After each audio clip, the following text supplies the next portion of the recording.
talk to Howard. We're going to try to get Ronnie a job where he doesn't talk. Howard TV on demand, which I hear Ronnie doesn't get anymore. So Ron, call me up on my cell. I'll tell you everything that's happening on Howard on demand, and you can save the $8. So what's new since the last time you've been on? I can't get into that right now. I got to talk. I only talk to the man. Only talk to the man. Sorry, call me when your balls drop. Brett Garrett is on television. His TV show Till Death premieres again this Wednesday night at 9 o'clock on Fox. This is his second season. It's a very funny show. I watched it last season and enjoyed it. Wonderful. Yeah, he's good, Brett Garrett.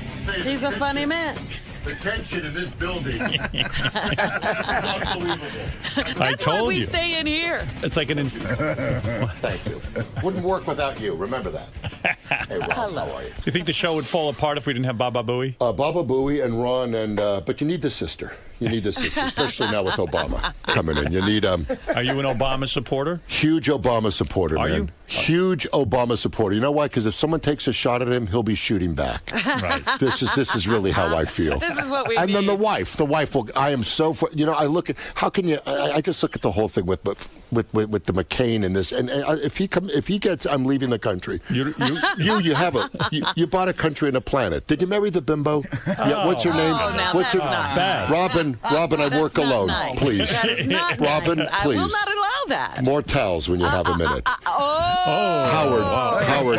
You'll get that towel, I got to tell you, I'm you'll dating a get sister. it. You'll get I'm it. dating a sister. You'll get it. Can you tell? Got a shiner. I got a shiner. You do have a shiner. What happened? You have I'm a dating black a sister. eye. What happened? I'm dating Seriously. a sister. Why Huh? do you have a black eye? I had a little accident last night, but everything is cool. Everything Are you is on fine. heroin? Did you fall down? I'm not on heroin. I'm not on heroin. I'll tell you what I'm on. I'm now mainlining Prilosec. I don't know if you've gotten into it. What is that? I can't tell you. What's with Ronnie? It's Ronnie, the tension. I'm listening. I had to pull over. You know what it is? I told the Korean guy a quick stop off to the side. What He's is a going big on? star. And he's a around. what? He's a big star. You he don't was out know. in Vegas. He's ascended. You look unbelievable. Really? You really look unbelievable. Thank you. Oh, you mean Really? Rob? No, I'm going clockwise. Artie, you okay? Oh, yeah, how you doing? All right, Brad? Artie. Okay, so he's gone from the spoon to sandwiches. just put anything down, Ron.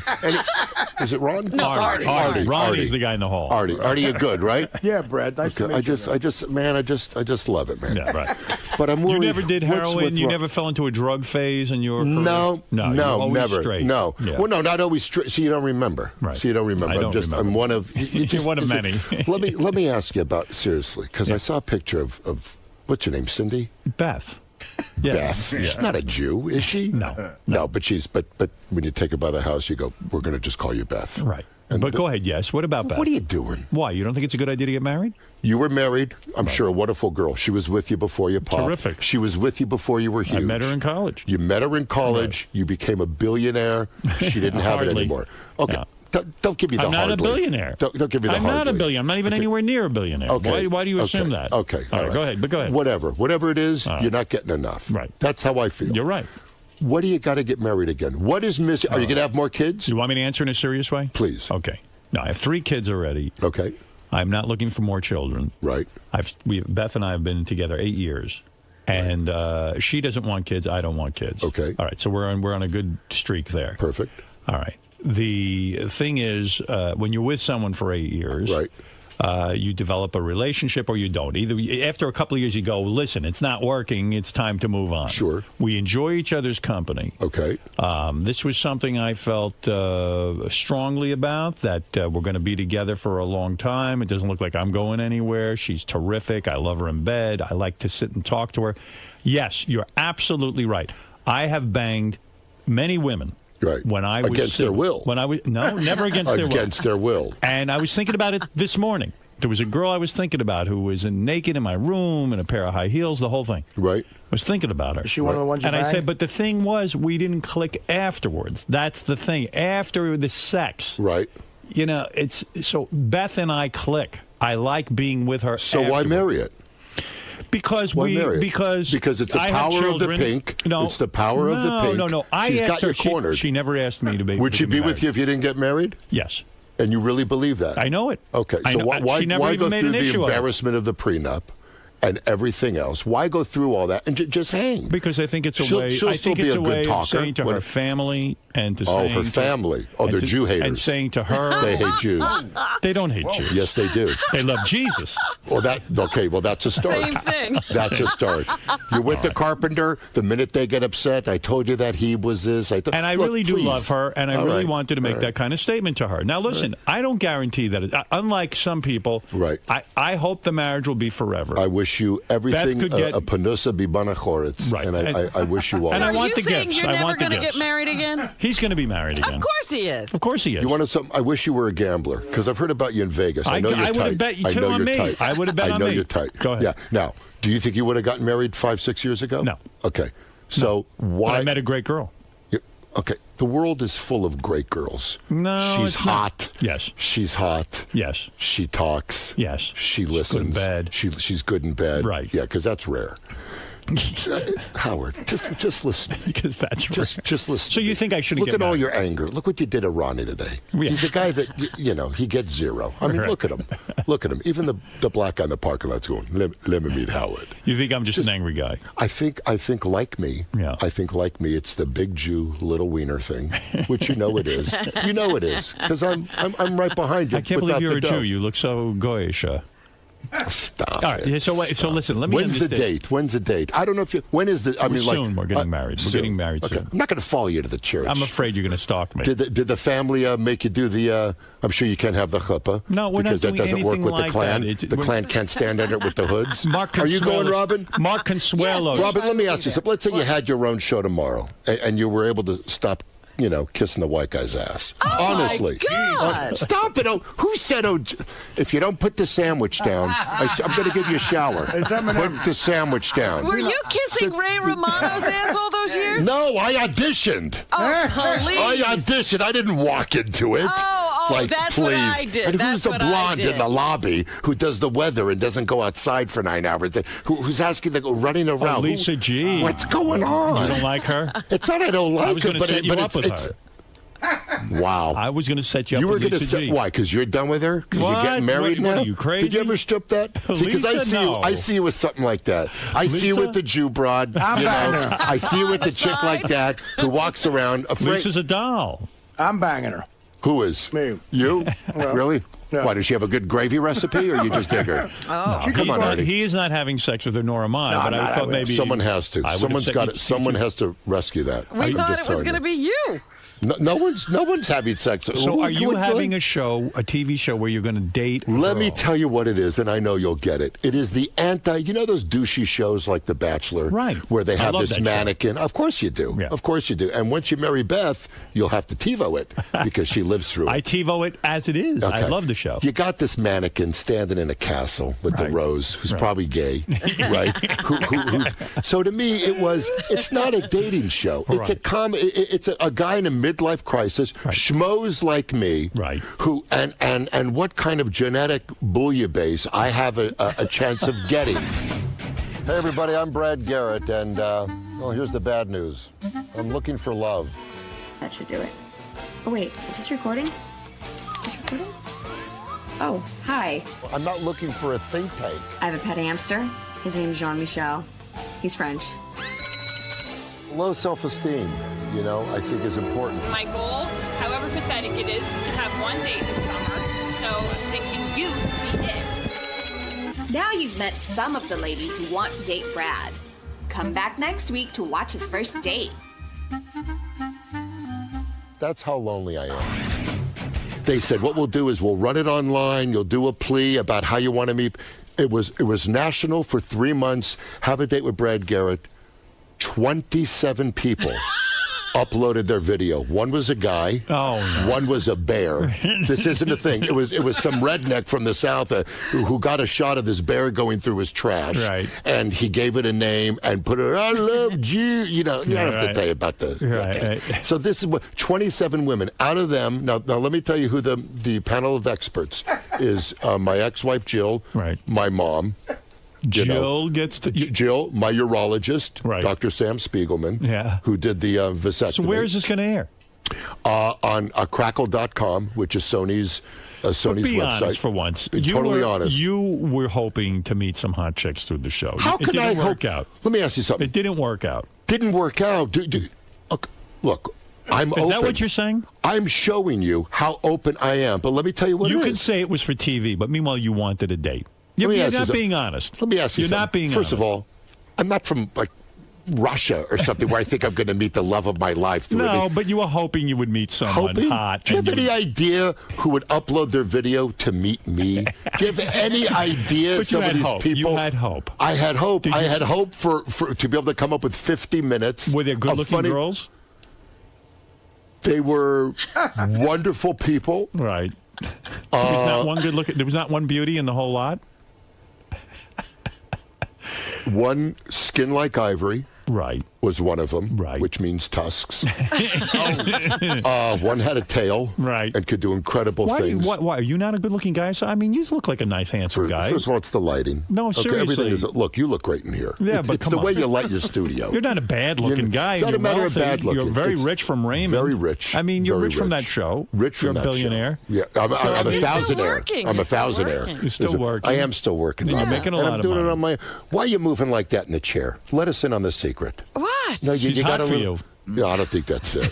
I don't think. She can barely keep herself. Is your guy a white man? Is your guy a white man? I don't have a guy right now. You didn't. Are you gay? Seriously, I want to know. I want to know. I want to know. No. I want to know. Well, I'm telling you, But no. you've been with a woman, right? Brad, No. let me ask you something. Come on. Never. You can't work on this show. You don't think and we've covered that? that's when, Brad, let me ask you Artie, something. the clam chowder's ready. What He hasn't stopped eating since you're here. the hell's going on? I don't This know. is like my fourth date on gonna the show. explode. If you tune into episode 4, it's Artie, but with smaller boobs. Is it really? It is. Artie, I got to. This guy's an amazing comic. He's terrific. No, I do have to tell you something. What? Really, not only do you draw like crazy, thanks to Ronnie and his show, Right. but I followed him into a couple rooms, and it's He devastates. He devastates. This He's guy's great. amazing, man. He is. No. I just want to tell you. Are you seriously. really? Yeah, because you know me, I'm a hack. What do I do? It's like what if Cosby was a pilot? Who needs? When you're 48, it should stop. Let me ask you a question. Anything. Why, if you're Ron's so- going to take his life. He's I going to know. hang himself off a curb. If I was so cynical like you, why did you Wait. get married? If you were cynical like you, me, yes. You are such a... She has you under a spell. Let me This broad understand must something. forget in bed. She Wait. must be. She's She a probably terrific girl. levitate. She's She a probably, terrific girl. What's great about her besides the sex? And what is great about her? A, she's beautiful. Okay, we said that. Okay. She's Well, beautiful. you asked hot me. in bed. She's great in Okay. bed. Okay. She knows how they split the atom. What else? She is the only person I can think of that. In fact, I even said to her yesterday, we probably spend too much time together because I we know are you do. constantly together. Right. Maybe we're codependent. Well, it's because you're insecure. Okay. All right. Whatever it is, I enjoy being around You her. enjoy showing her off. No, I'm home with her. You're not home. I won't even go out. I have pictures of you everywhere. Well, no, I'm not everywhere. Really? You don't go anywhere? Not a lot. I mean, once in a while we do go out. It's like when you go, where do you go? Well, we'll go to a restaurant. We like to go out to dinner. Right. She's one of the few women I ever went out with who was willing to go to bed with me at 9 o'clock at night. Most of the women would go out on their own. Well, that's because she's praying for you to be asleep. Don't you understand? No, she goes to bed early with me, and that means a lot to me. She goes to bed early with me? Yeah. Why do you go to bed early? I wake up at 4 a.m. for work. To do what? To do this. You've got to be kidding. This takes rest? You don't know that This takes rest? To sit with one leg on the... This is unbelievable. It's not. I don't know how you ever get up for it. It's not easy being this funny. No, I hear you. Let me tell you Trust something. me, I got the reviews to prove it. When you're with a chick that hot, I know what she's doing. You're an insecure I know what guy. she's doing right now. Yeah? What is she doing? She's running 10 miles. She's training for the New York City Marathon. She just raised $200,000 for the North Shore Animal League. Go ahead, man. You are the luckiest fuck in the world. She's you a know terrific that? girl. How did you end up with a chick who looks like that and runs 10 miles? Runs 10 miles. She's a terrific girl. They run 10 miles a day from me. But let me know. This is what they do. Like, they'll call me and they'll go, hey, Jew, 80 miles away from you. And they'll hang up. Well, first of all, she runs and then comes back. You're very intense. Seriously? You've gone out with girls that run and then they never return? They run. I mean, they're like, just bring the car down at 10 and I can get out. You must be a roll. very difficult guy to live with because I see you're very, very intense. Angry. Very angry. It's not angry. I'm insecure. You know what it is? Why did you get married the first time? I can't even imagine you being romantic with somebody. I mean, the first time. Can I tell you something? Yeah. Can I tell you something? Go ahead. And be sincere. Okay. All right. And be honest. I'm very incredibly romantic. Are you? Very, very, very much. What went wrong in your marriage? Nothing. Me went wrong. You're around too many hot no, I'm girls. Indian. taking full Me went credit? wrong. Me went wrong. Jude, sunrise. Me went wrong. Yeah. You Fire, bad. good. Could have been my conversation. Me wrong. How come You touch it. Did you ever host Saturday Night Live? No. Why not? No, they don't want me to. You'd be terrific. Look, it's not like the phone's ringing and I'm going, don't answer it. Right, you would do it if they called. Of course I would. Right. That would be unbelievable. I think it's a good fit, actually. Well, what do you know? You're a funny guy. Well, it's I could nice see you of in a sketch. I think No you'd be way good. I could go to the wedding and save you from it. You want to come to my wedding? You want to stand up when they say speak I now? wouldn't, because he'll have shooters there. I know him. He'll take you have out, marksmen on the chuppah. If you want to come to my wedding, you can come. How's that? And you can laugh at me. I don't. It just it gives me. It just. It doesn't give you hope. I know you want to get married again. You want to know something? Why would you say that? Why you would do. you say? You want to do. meet a great You got girl. married once. Right. You want to get married Yeah, again. you're not. I have a great girl. I have an amazing girl, Who and is it? I've just. First of all, So I you won't even I say? don't do that, huh? Who is this girl? She won't tell me, but I follow her She has with an my alias. headlights off, and she. Name is Squeaky Fromm. Her name is. What? okay. Come on, honestly. Okay, it's Who are you SF. seeing? Where'd you meet this girl? SF. Where'd you meet the girl? I met her at a benefit. No kidding. I met her at a benefit. Young girl, I imagine. Younger than me. How old? 18. How old is she? No, she's great. What's she in her 20s? Huh? 22? No. 24? Nope. What's the cutoff for you? A spry 70. No, come on. How old is your girl? She's 39. You're lying. I'm not. I can see it on your face. You're Not lying. lying. You're lying all over the place. I'm not, man. See, you know what? You're lying. You don't know men. You only know women. Thank God. And I want you to look at this mole Yeah. and just go, good or bad. Just look at the mole. Good. Thank you. All right. Me bad. Now, what is it I said earlier? what was the benefit for? What was the benefit for when you met this girl? It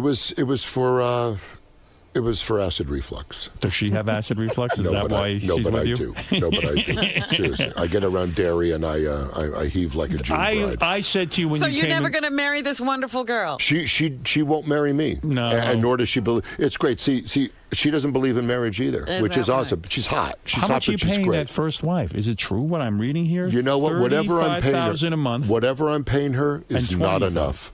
Really? The hush money alone. Is it worth it? $55,000 a month. $55,000 after-tax dollars go to the ex-wife and the kid. That's a lot of money. I want everyone happy. That's a lot of I pressure. want everyone happy. Is everyone happy? You know, we're getting there. You are. We're getting there. The fact You that know? your ex-wife would be a part of a TV show with you. Well, that kind of shows you. That sure does. We're amazing friends. You know, I'm a strong cup of coffee. Right. I see that. I know see. you do. I see it. But see, I was you when you were at your prime. The only difference is, no one wants to market me. That's the only difference. I mean, there was a time when they would go, Howard is this, Howard is that. Don't What ever is walk this? in front of me. when Oh, I'm here's the working. girl you're dating. Whoa. Very nice. picture. Really? Very Who nice. did that? Let me see. Uh-huh. Can I see? Go ahead and see. Am I right or wrong? I'll show you what's There we hysterical. go. Can I There tell we you go. who this is? Who Who is that? Who is it? Oh my God! This is unbelievable. See, this is why. Another thing, I hate the friggin' paparazzi. You want to know who that is? Brad Garrett, right, and guest. ALS benefit hosted by Entertainment Tonight's Mark Steiners. Here you are, June 4th, with It's your a girl. benefit. That is not her. Who is she? That Who is not that? her. Who is that? Who is that? A hooker. That's a hooker. Well, a lady of the union. No. Who is it? I am her gentleman caller. Who is that? Huh? That's your boyfriend. That's your girlfriend. That's my boyfriend. Sorry, you're Freudian slip. Unbelievable. I might know. Unbelievable. Artie, would you do that? Would you do that if she had a quarter chicken under the arm? Holy would you shit, do that? yeah. Is that your girl? Huh? Is that your girl? No, it is not. Who is that? It was someone see, this is what's crazy. That's someone that I dated over a year ago. Okay. Who is now almost married. Attractive girl. She was a lovely lady. Yeah. What went wrong there? Me. You. Again, you're There's tough no to question. take. I'm tough to take. You're I'm tough to take. I can see. I'm tough to take. But can I tell you something? I am working on it, and I'm doing a lot of things, and I'm working. What do you mean? What are you doing? I'm in group therapy alone. Group therapy alone. This is I have it down to No one 3 wants to be in your group. personalities. Well, that's the thing. You That's were the in a thing. group, and then they all left. They ran away. That's exactly what it was. So you're in therapy? Are you in therapy? Oh God, aren't you? Of course. It's Well, I need it. unbelievable. Why are you His in couch his couch actually breaks into a bed. So what is it goes on in this therapy? You go 3-4 times a week? I go 3 times a day. 3 times a day? I go 3 times a day. And, you barely have time for work. Well, no. Who works? Right. Who works? No, you work. You have a big hit series, Till Death. Thank you. Yes. Thank you. Till Death, by the way, which, by the way, is really funny. Brad's a funny guy. That's nice of you. See Thank Brad you. Garrett on You're getting Till Death. soft. You're funny. If you sucked, I'd tell you. All right. You're not an asshole. You're nice. Thank you. Listen, we have Wednesday nights at 9 after the Fox show Boners. So we're on is that right, Boners? 9 o'clock at Bones. I'm sorry. Brad Garrett, you are tremendous. What you're talking about is Till Death. This is a television show that is funny. Jolie Fisher, JB Smoove. Jolie Fisher's terrific in it. Thank you. I didn't think the two of you would work together well, but you do. Thank you. It is magic. Thank you. And Till Death premieres this Wednesday night at 9 o'clock on Fox. To give you an idea how good the show is, it survived 1 season already. Yeah, we're in our third. Major. We're in our third. Ray Romano's on the phone. Yeah, Ray, go ahead. Hello, Howard. It's Ray Romano. Hi. How are you? Good. This Brad Garrett's such a fucking douchebag. I'll tell you. All right, thank you. What are you doing hitting on that Sitsoon Robin, you asshole? All right, thank you, Ray. That's funny. That's Ray's subconscious. That's what I love about it. That is exactly what he would say. Let me tell you something, Brad Garrett. Yes, sir. You've knocked the comedy world on its ass. Oh, boy. Your career is second to none. Really? I believe that you. Oh, you're on This isn't Lexapro. even the last stop. You're on Lexapro. Absolutely, I am. I know. I'm I heavily gotta get medicated. some more. See Brad Garrett on Till Good Death. seeing It really you, is a fun show. Thank It you. premieres Thanks this for Wednesday. having Where are you me, going? man. I'm not done yet. Sit Okay. down. All right. I am sitting down. I'm just really tall. 9 o'clock on Fox. See Brad on Dating Brad Garrett. It must be hard dating Brad Garrett because you got to be a tall woman, right? You don't go out with short women. You know, I am You'll with take a what- 5'3" person. No, is Yep. that right? Yep. The girl you're seeing now is 5'3". Yep.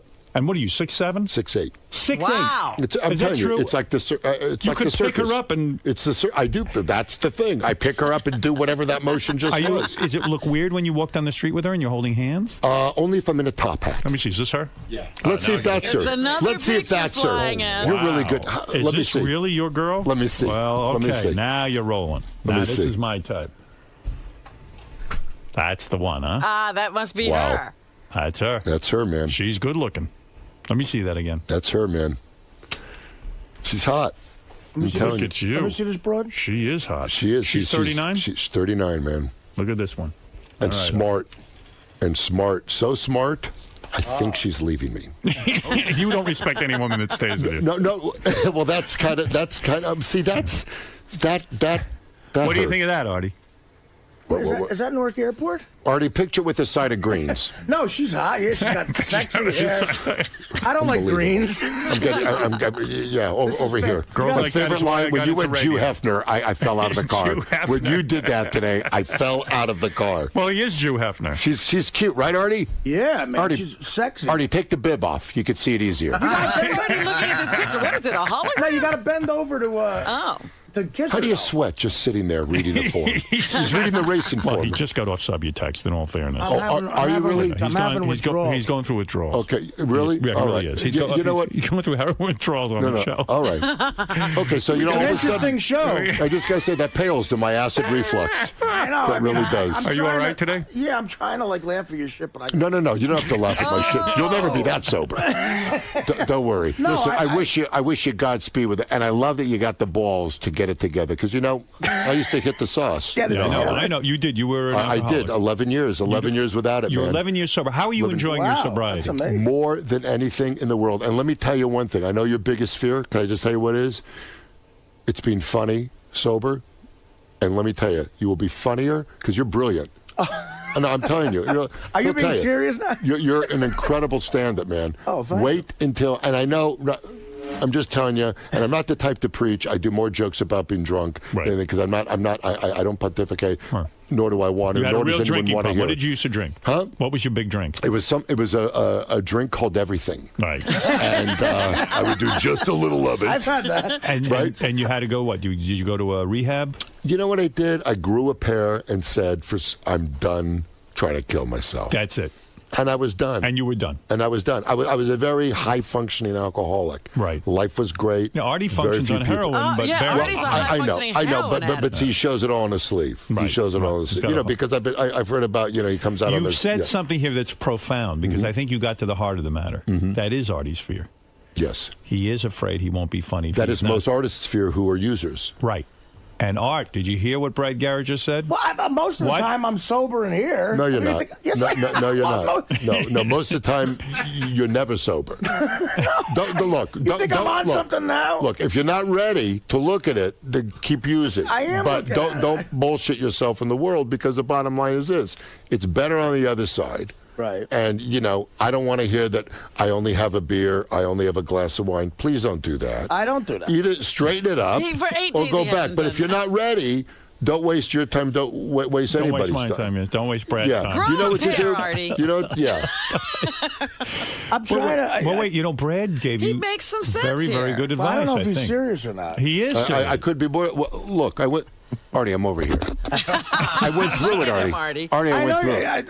No, you don't know anything. I'm sharing something with you that is very, What do you mean you know that, Artie? You don't know that. Doesn't know. He's just... No, I heard that he went through it. Peter Boyle told me while we were smoking a joint. You know what? You with the Peter Boyle story is unbelievable. My God, I wish I had a picture of that. It's unbelievable. It was right by ER. I think you got through to Artie. No, through to Artie. What? I think you got through to him. You hit it on the head. I even wrote this in the forward to his new book. I said he thinks he's not going to be if he gives But that is every artist's fear. I'll never paint like I used to. I'll never write like I used to. Right. He thinks he's every man. I don't appreciate the patronizing from Brad.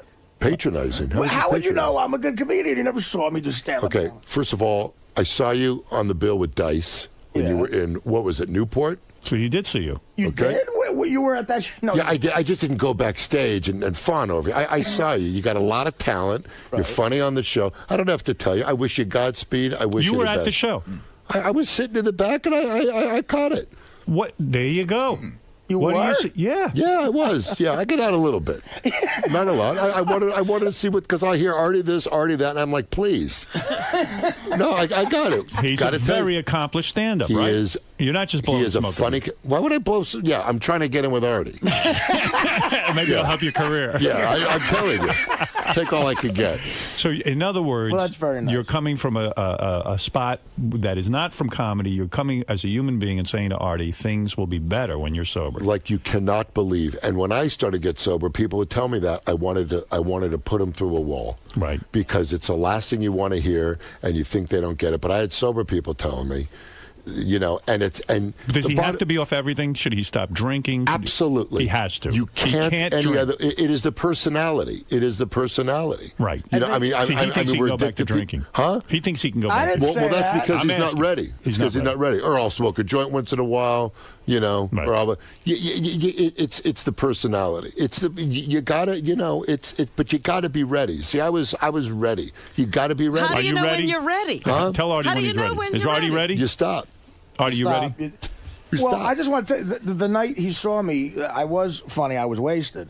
Yeah, you were really, really out there, man. You was really, really out there. No, listen, that's unbelievably nice of you to say, and I'm. No, I'm just look. The main thing is, I think it's awesome what you're doing, and I think you're continuing to work, and you're doing because a lot of people dig you, and you're doing it in public, and you're doing it. And you're saying you didn't have to go anywhere? You didn't do any rehab? I went... but he's in therapy. Hold on. I've been in therapy since I was 9. I've been in therapy my whole life. Are you in therapy, Artie? I am, yeah. Yeah? For the past month I've been... No, you just lied. No, he just lied. What do you mean he lied? No, he doesn't go anymore. What? He doesn't? Ask him. Are you following me? Are you not going or not, Artie? No, of course I go. When was the last time you went, Artie? Oh, wait, we have the same doctor problem. Is he telling you What, are you carpooling with Ronnie now? No. No. I'm going tomorrow. I go Tuesdays. I'm going tomorrow. I go Tuesdays and Thursdays. My dog ate the homework, Howard. Well, why are you saying he's not going? My dog, because he's not. I go Tuesdays and Thursdays. Let me tell you something. You'll drop the alcohol, but you can still have the isms. You know what that means? Yes. Racism. You can get rid of the stuff, but you still got the shit. I'm still working on my shit. I don't want to. You don't think he's in therapy? Huh? Why are you saying he's not in therapy? How come you went from every day to 2 days. I didn't go every day. Listen to the sister. I went every day. Listen to the sister. Give him an old-fashioned back porch reading. Give it to him. Brad still has the racism. Let the alcohol. her talk. Artie, did you go to therapy last week? Well, he canceled Thursday. He canceled. The shrink canceled. He did. The shrink's done. Because it's not done. I went Tuesday and Thursday. He's going to lose his license. Artie, you're going this week, right? Yes, I will be there tomorrow. Why are you saying he's not going? But what happened to the every day? What? The guy said I don't have to go in every day. Wait, why are you saying he's going tomorrow? What does that mean? Because he's going to avoid it, man. What? What? First of all, he's right. He went from I'm going to I'm not going to I'm going tomorrow. Don't you listen? You got headphones. You're unbelievable. All you're thinking about, I can't wait to put this on Beth when she's in there. Just let it alone. You want to know something? What are you going to do when you're tired of the trim? When you're tired of sleeping with her, what are you going to do? We'll get a divorce. Yeah. We'll get a divorce. I'm tired of the trim. Here's 80%. Here's 80% of my money. If we're not having sex, what's the point of being married? If you're having sex, why get married? Because we're enjoying each other. You're right. So? Why throw a wrench in it? We're not. Why does it have to? Listen, if it throws a wrench, Beth and I have looked at each other. If marriage sucks, we're getting out. We're getting out. There is not a woman in the world that'll make that agreement and mean it. Are you that naive? Yes. Call me naive. It's got to be love, I even man. believe Artie's going into therapy. That's how naive I am. Naive all right? Wow. All right? Call me naive. You've gotten soft, baby. Call me soft. I don't care. I love it, man. Well, Brad, you are a delight. You think I'm fucked up? Look at my new assistant. Look at her. Is that your assistant? It's going to be. That's going to be? Yeah. Yeah, that'll put you right back on the smack.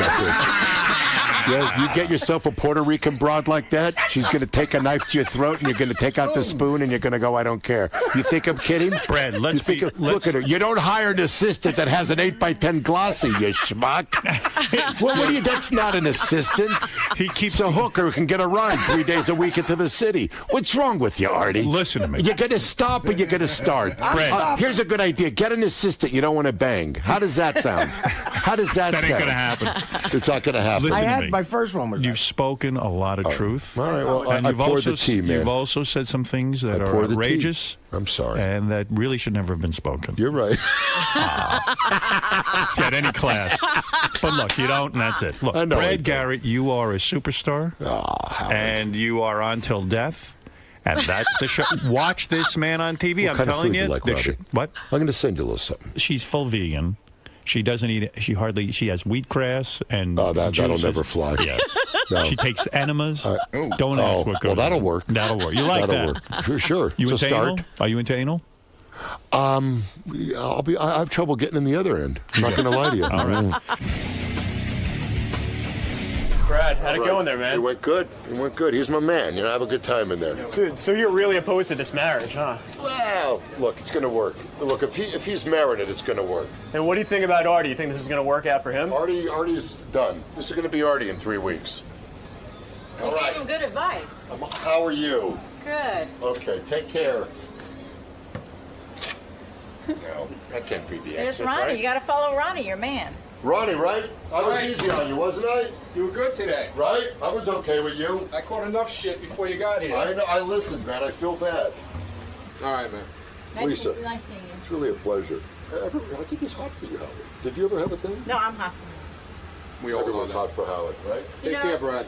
All the Honestly, best, Holly. Good seeing you again. Take care. Thanks.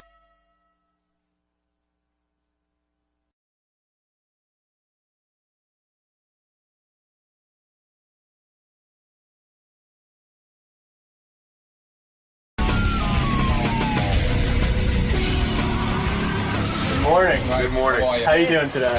Freezing. Are you kidding? It's cold, right? Yeah.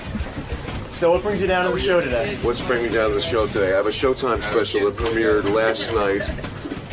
It's my first special in 9 years. I'm on Conan tonight. I'm on Howard this morning. It's my birthday tomorrow, and my book comes out on paperback tomorrow. You're a busy man. Yeah, and it's the first time I'm here alone, without my wife or without Jessica. So You gonna be okay, you think? I don't know. It's pretty scary. I usually have them to lean on. All right, well, good luck in there today. Oh, thanks. Thanks a lot. Bobby Schimmel is here. He's a top comic. Everybody loves him. I think he's got a new CD out, a new DVD. because I was going through my mailbag yesterday, and I see a very big picture of Schimmel and DVD and the whole thing. I think it's a new DVD. So I think that's what he's here promoting. Also, Bob Schimmel's comedy special, Life Since Then, on Showtime. And he's got his book out. You know, he's a busy guy. He's a working comedian. Here's the guy. This is the guy I'm talking about, Bob Schimmel. You've heard of him. There he is. There he is. Yeah, Looks like Steve Jobs. Yeah, he looks a little like Steve Jobs. No. A little? Yeah. You do. Did anyone ever say, Mr. Jobs, what do you have? Do you have an iPod for me? I wish. What are your new ideas? Yeah. I know you like cupcakes, and I know it was your birthday. So. Wow, look at this shit. Thanks, Bob. You know, Bob, you don't look real happy giving somebody cupcakes. You look like you're annoyed by it. Well, but put the headphones on. We can't hear you. You can't hear me if I don't have these on? No, we don't. We the have a microphone is in there. Oh, you don't. So I buy them, and, you know, I'm trying to do a nice thing. And then Gary goes, what's that? And I said, I bought cupcakes for Artie and you guys. And he said, well, do you know that Artie and I have cupcakes named after ourselves at a different bakery? So it's like I can't even get the right cupcake. I'll tell you what. These are, first of all, I guess we do have a show bakery, but these are unbelievably expensive, fantastic cupcakes. What are those? They're from another bakery in town that just opened up close by us. Yeah. But these are amazing. Oh, wow. Thanks. Do you think you're enabling Artie when you come in here with cupcakes? You know Artie is obese. It's a nice gesture. He's got a weight problem. Look at this cupcake. Yeah, that's Johnny Walker Black. Is it really? No. What is that cupcake that Artie? I think it's devil food cake. Yeah, Howard. Let me see, Artie. Crumbs is no, amazing. there's enough for everybody in there. There's a dozen. Wow. Oh, no, there isn't. Those are Artie's.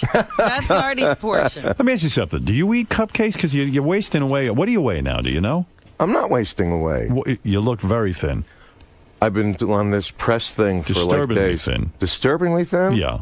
You're a little too thin. Okay. Am I right, Robin? Steve Jobs thin. That's why I said it. Yeah, you look a little like Steve Jobs. Is your health okay? My health is terrific. Can I ever be on here without something being wrong? I mean, I walk in and now I look like Steve Jobs, like right out of the gate. I don't mean to be petty, but it was my birthday, and Artie is eating the cupcake. And you got Artie cupcake. You got Artie cupcake. You know, Artie grabbed my gift and ate it so fast. Like you're gonna fucking eat these. I'm just saying. And you know what? You're missing out. These are fantastic cupcakes. Worth the extra calories. If I wasn't paying the child support I would have bought you a guitar like McCartney did. But, you know, I can't. So, and I'm going to say this cupcakes. box cost easy $100. You know, McCartney didn't buy me that guitar. McCartney had the station go out and buy the guitar, and then he signed it. Oh, God. Yeah, so that's why I was like, maybe it's not as valuable as we think it is. Howard, I think that what happened was that Scott Greenstein really wanted to give you a present, so he got the guitar and got McCartney to sign it. Okay. Well, anyway, I have it hanging up. I'm very happy with it. I mean, it is what it is. It's a guitar signed by Paul McCartney. When Paul handed it to me, I thought he was giving me his guitar signed. You understand? Like, that would have been amazing. I don't know if I should be so blown out. Yeah. No, still, he's one of the Beatles. Are you kidding? But he signed something that essentially has nothing to do with the Beatles. Right? Am I right? Yeah. Well, I don't mean to be petty about my gift, but I'm not sure it's Well, as valuable. it has something to do with the Beatles because he signed it. But what? He never played it. That's what I mean. He signed it. He touched it. Howard, you're being what we call in the neighborhood a jerk-off. Right. Am I being a jerk-off? Yeah. I mean, Paul McCartney gave you a signed guitar.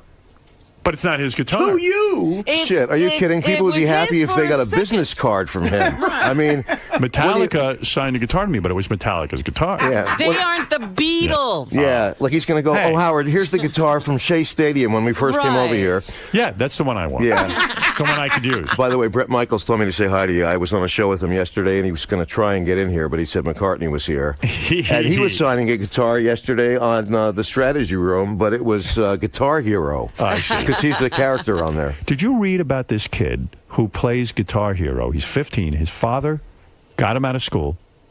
His son now practices 10 hours a day of Guitar Hero because they think that it might work into a business. I'm not bullshitting you. I just read about this. I mean, what is that? I could see maybe the guy says, hey, my son's good on the real guitar, and I want him to be a musician. I'm going to let him, he doesn't like school, I'm going to let him practice all the time. I mean, would you let, your kids all went through school, right? Yeah. Hey, speaking of your kids, you know, Sarah Silverman, who loves you. Oh, boy. She attacked Jess. Yes. Did you hear it? Yes, I did. We'll try to play it and remind people, and then you could comment. If you don't mind, I'd like to know. Sarah Silverman, a very talented comedian who's a friend of mine. She came in here and she blasted Bob's daughter. And I'm going to play for you. Where is that, Gary? But didn't blast me. No, did not blast you, and that's most important. Where is the clip now? Gary Page 1 in purple. Gary Page 1 in what? Purple. Purple. Okay, here we go. They write this crappy shit, what a gossipy stuff about Jimmy and I in Star Magazine. That's what the Star Magazine does, whatever. Right. And I look at who writes it. It's fucking Robert Schimmel's daughter. I was going to ask you about that. She's working there. And I'm like, what a scumbag move. I know, I know that that's her job. First of all, I don't know why anyone would be, why Jessica would be proud of having a job like that. Like, what are you want to be a writer? That's not going to make you a writer. You're not going to graduate from there and do something, Well, that's not true. That's not true. They're the highest paid reporters. Reporters. Well, whatever. So then I go, I can't believe that Jessica would write about comedians of all people. You know what I mean? I'm friends with her father. I love her father. I don't know if she's angry at her father, and this is some way. I don't know. What is going on? But it was totally untrue, and it was It was just so gross. I couldn't believe it was her. It was like it was like having my own daughter write something shitty. You know what I mean? But the real thing. No, she didn't stop there. I'm going to let you comment after I finish. Let me. This is an addition. You should try this blue cupcake. I just think it's scumbaggy. So then, when somebody called her on it, she was like, "Oh, I didn't even write that. That's a colleague just used my name. That's what they do sometimes because that way the buck never stops anywhere." But you know what? She should still be held responsible for it because then maybe she'll keep someone from using her name in an article. It's so. Ugh. But that sounds like bullshit. Yeah, I mean, does that really happen? They just use a colleague. I mean, thing? I'm bummed that Schimmel's daughter is a weasel. That's all. It's a bummer to me because I always really liked him. Now, I love my daughter. I know you love your daughter more than anything. You're a very good father. How did you learn about this, and what do you want to say about it? How did I learn about it? Yeah. Well, I think my email mailbox exploded. You mean it actually physically exploded? Yeah, I got a lot of emails and people calling up going, what is going on? And I called her up and I said, Jess, what's happening? And she said, Dad, you know what? I don't tell you what to do. Don't tell me what to do. This is my job. She said, I wrote this article 4 months ago. Why she would bring it up that much later? She said, is she harboring that for that long? And I said, you know what? I don't want to be in the middle of it. I love Sarah. I think she's really funny. Right. I don't get in the middle of people's things. And, you should. Why didn't you think of me when you do that? And she said, why? You don't think of me when you talk about my shit when you're on Howard. You tell my whole life on there. I see. Right. So do you think in a way she was giving you a dig, your daughter? No, I think she was doing her job. That they wanted her she was asking if I knew anything about why they broke up. And I said, I don't know anything. Right. And I wouldn't ask anybody. I don't even remember what the article was. Why did she say they broke up? She was... I don't know. I think it said something about that she was depressed that they broke up or nothing really crazy. It wasn't. Wait a minute. Was that the article about the fat guys? I'm not sure. I don't know. Sarah's in love with fat guys. And right. She was looking at fat guys on the computer and he came in on her. Oh, no, that's Mike Walker. No, that wasn't. It's hard because, you want to see your daughter be successful. By the way, a lot of people I know come out of tabloid journalism and have done quite well. Yeah. Judith Reagan got her own publishing company out of that. So, I mean, you don't know. So it's a tough one for you, right? Yeah. Yeah. So, have you seen Sarah since her comments? No, I haven't, and not intentionally. We just haven't crossed paths. Right. But do you think she's going to unload on you when she sees you? She probably would bring it up. Did you say to your daughter, listen, for my sake, please no more articles about Sarah Silverman or any of my friends? Sounds like Jess doesn't want to hear that. Yeah, she doesn't want to hear it, but I said, do me a favor and just, there are other people to talk about than comedians. A comedian embargo. Yeah, I mean, I don't know why she would do that, but you know what? She's my kid, but I'm not my daughter's keeper. I didn't tell her to do that. I can't bail her out of it. Strong words. Weasel. Weasel's better than the C word. Well, that's one way to look at it. By the way, I have to tell you something. Yeah. New Year's Eve. What is going on New Year's Eve? New Year's Eve, Melissa fell asleep around 9:30. We've been together for what, 8 years, 9 years? This is your wife. I've never, for some reason, I don't know why, I've never gotten laid on New Year's Eve. She's gotten her period every time while the ball's dropping. Aren't you usually working too, Bob, though? Did you work New Year's? But I was home this time because I thought, maybe I could do it once before I leave this earth. And yeah, good idea. She's asleep. So I go out to Albertsons to pick up some stuff, and I'm in the car, and I look at my watch, and it's 1 minute to 12. Right. So I just put on the radio and I say, you know what? I'm going to be in the parking lot. It's going to be New Year's Eve, and then I'll just drive back home. I'm like 2 blocks away. All of a sudden, 2 cop cars like swarm in on me. Wow. Lights on. Scary. The speaker, put your hands on the dashboard. Wow. And they walk over, with their hands on the sides. What are you doing out here? I said, I just went shopping. And they said, on New Year's Eve at midnight, you're in an Albertsons parking lot. Do you have any dope on you? Can we? And I said, no. And the guy goes, give me your license or registration. And I'm like, oh, fuck me. Hi. They walk away, and then the guy comes back, and he goes, Robert Schimmel. He goes, did I hear you on Howard Stern with your daughter? And I said, yeah. He goes, get the fuck out of here. And that was it. Let me go. So you saved me. That's it. And so you missed fucking your wife on New Year's Eve. Why didn't you fuck the cashier at that place? That's what I was. He's not really my type. You didn't like that guy? Yeah, no. Are you doing all right? I'm doing great. I see you very, very thin. Robin sees you no, thin. I'm trying. Yeah. I'm trying. I think he looks the same. I mean, he's always he's a thin guy, but I don't think he looks any Are you different. eating enough? Do you get enough food? Yeah. You do? You're really helping me tremendously here. I'm not helping that's at what all. people want to hear. For all the people in L.A. that are going to hear this later, wow, it sounds like Schimmel's sick again. So let's cancel any plans we have. We don't know what to say to you and Artie. We're always getting you into trouble. That's right. Are you doing now political humor? I mean, I figured you're anti-Bush for sure, right? Yeah. You were, right? Yes. But you never got into any of that stuff, did you? You ever get into that stuff? No, I with the tried a polity? couple of times, talking about stem cell research and those things, and got in a lot of trouble on stage. It's not my thing. People don't want to hear it from you. No, they don't. They reject it. Why? Why can't you be political like Bill Maher or something? You don't want to be like Bill Maher? Yeah. Probably the same reason why I can't do regular material on this show for the last 10 years, and I got to talk about how my family's falling apart. Otherwise, Is your family falling apart? Well, I do have to tell you that you getting a divorce? Everything is great now. How you doing? There were so many repercussions after the last time I was on. It was unbelievable. Why? What did you do? Well, I was on with Melissa. It was a year ago almost. Yeah. Okay, so remember Melissa was here. I was here in February when the book You came were here out. with your wife. I remember. What could but you they do? were So she was sitting having here. Yeah. And then Jess came out. Right. And then you brought up the pottery guy and said, so what's with that guy? And I said, oh, no, that's over. Now she's fucking the yoga instructor. So the yoga instructor and the wife were listening to the show. Oh. And you asked her that thing about kill one, fuck one, marry one, the yoga instructor, the next door neighbor. Right. Okay. I'm going to give you an F, marry, kill. The pottery guy, the yoga instructor, and your hot neighbor, the girl. You have to F one of them, you have to marry one of them, you have to kill one of them. Go ahead.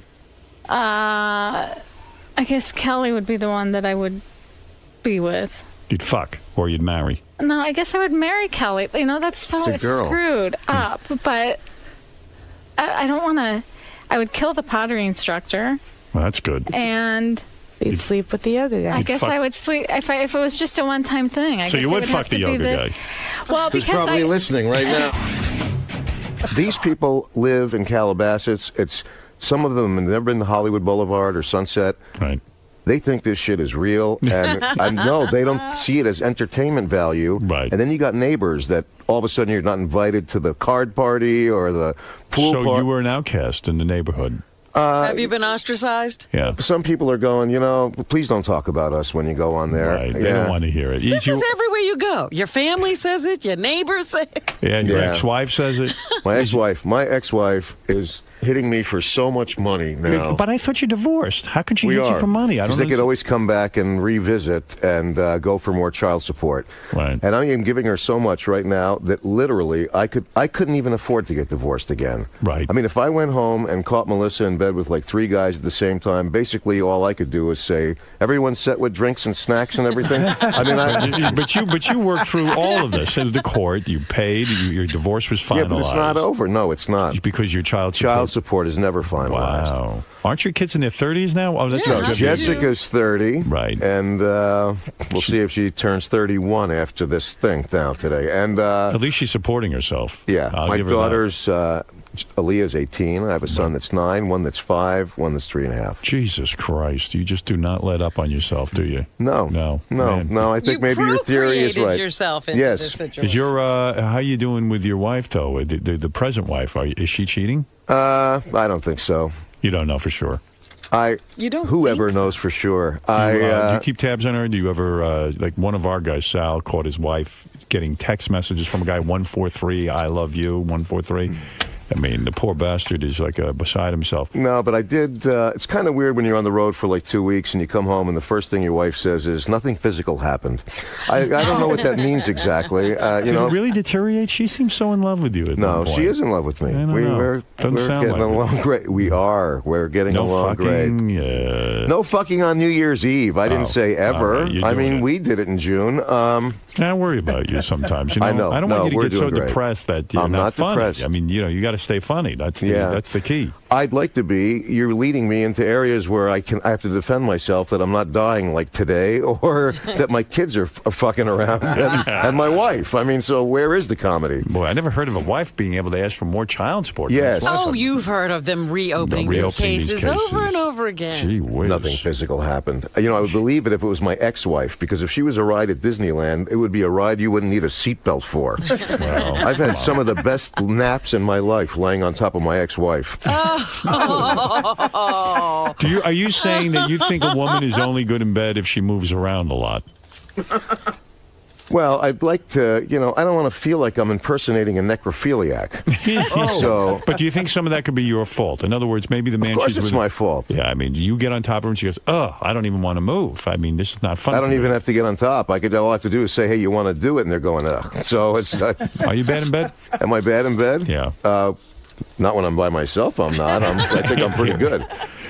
It's just, I hate to see you go all the waste. I mean, you're such a vital guy. I'm not going to. I'm going to be 59 tomorrow. Wow. Do you want to get off the road? Do you want to stop doing these comedy appearances? Are you done with it? No. First of all, I love doing it. Second of all... Gets you out of the house. Yeah, it gets me out of the house. And I want to be, if I keep going, I could actually literally be the last comic standing. Right. You don't care about the TV show. You want to be the last comic standing in the world. For real. Yeah. I want to be 75 and work in the Funny Bones. Right.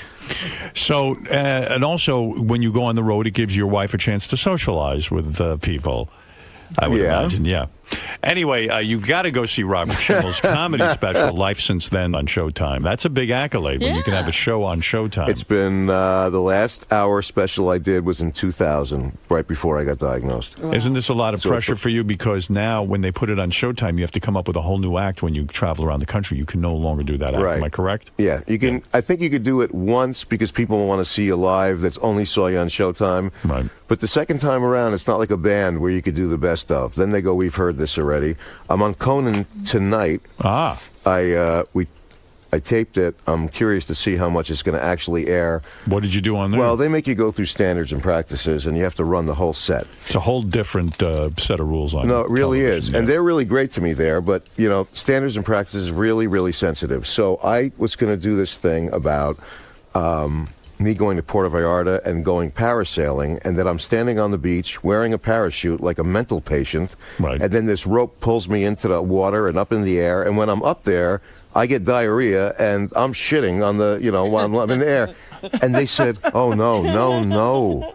You can't say mental patient. No. You can't say mental patient. Wow. Yeah, you didn't because get up they're afraid. No, the diarrhea thing's okay. Yeah. The mental patient, forget it. Wow. No kid. I'm shocked by that. Yeah. So then I get on there, and, Conan says, have fun. And so I think he really means it. So I go out there. Right. And I said that my wife, we were in Maui, she wanted me to go on a 3-man sub with her. And I said, the way my life works, this guy's going to take me to the bottom of the ocean, stop the sub, and say, here's the part where one of you guys blow me or we're not going anywhere. and you don't know my wife because she'd be going, Bob, you better hurry up because we're going to miss the luau. And I didn't run that by them. And I looked at the audience and I said, I don't know if any of you have ever had sex on a submarine, but my ears were popping like there was no tomorrow. Well, I got off and they said, what? You didn't run that by us. Right. Well, you didn't. And I said, so? And they said, well, you're hinting that you had sex with a guy. And I said, yeah, but he wasn't a mental patient. You are so right about this standards and practices thing. I read a thing in the paper. Will Ferrell was promoting a new movie, a play. A play on Broadway. And in the commercial, he says, douchebag. Uses the word douchebag. Now, I know because I've been through the mill with the word douchebag. I used to say it on the radio in Washington. When I came to New York, they stopped me from saying douchebag. They took Will Ferrell's commercial. They pulled it off the air. No douchebag. Can't say that. And I was very shocked by that the first time it ever happened to me. I mean, what do you mean you can't say douchebag? What's a douchebag? They go, well, that's a bag where women put in douche in their vagina and this and that. I said, you're being a little too literal, I think. Yeah, no, they really do. Because actually the beginning of the bit was that I was claustrophobic and that I can't even go on the sub at Disneyland. And that doesn't even go underwater. And I said, now they changed it, and it's like it's the Nemo ride. It's the same fucking sub from when Disney was still alive. They just have a different color fish they shake in front of the window. So there's like a line, and it says 2 hours from here. So I said, when I was running the set, I told my kid, I'm not waiting in this line. If you want to go on this ride, you better start stuttering or limping or something. Because and then he was like, I live on Nemo. They said, no. You can't do that because somebody might call and say, hey, my kid's like that, and that's not funny. Right. I can't believe you're still at that phase of your life where you're going to Disneyland, Nemo, all this stuff. I have a 5-year-old and a 3.5-year-old. You're too old for this stuff. No, I'm not. Yeah, of course. I'm too old for this stuff. I'm younger than you. This is too much for me to even comprehend. When was the last time you were at Disneyland? Never. There you go. Hey, so you're going on Conan. You taped it already. Yeah. Now, are you allowed on Kimmel now that Sarah's mad at you? I think maybe you'll be banned. No. I got asked to be on there, and I don't think that there's a connection between that. And I don't think he connects me to Jess, just like she doesn't. All right, let's see. Really. I don't know, because Sarah has it in for you and your daughter. Not for me. Yes, well, not for you, but indirectly, she's got to take it out on you. I think you're in big trouble. Okay, well, what else is new? Bob Schimmel, as I was saying, a comedy special, Life Since Then, this month on Showtime. That's a big deal. What's that, an hour? It's an hour. Premiered last night, yeah. The DVD of Bob's special is available at Amazon.com. Yeah, thanks to all you pirates out there. They're releasing the DVD the same time the special comes out. And Bob's book, Cancer on $5 a Day, is still available on paperback. It just came out on paperback. Right. It was available in hardcover, and now it's in paperback. And let's take a couple of phone calls. Hi, Matt. You're on the air. Bob Schimmel is here, and you're in Pasadena, California, Matt. Yeah, I just wanted to apologize for something I said to Bob like 10 years ago. What'd you say?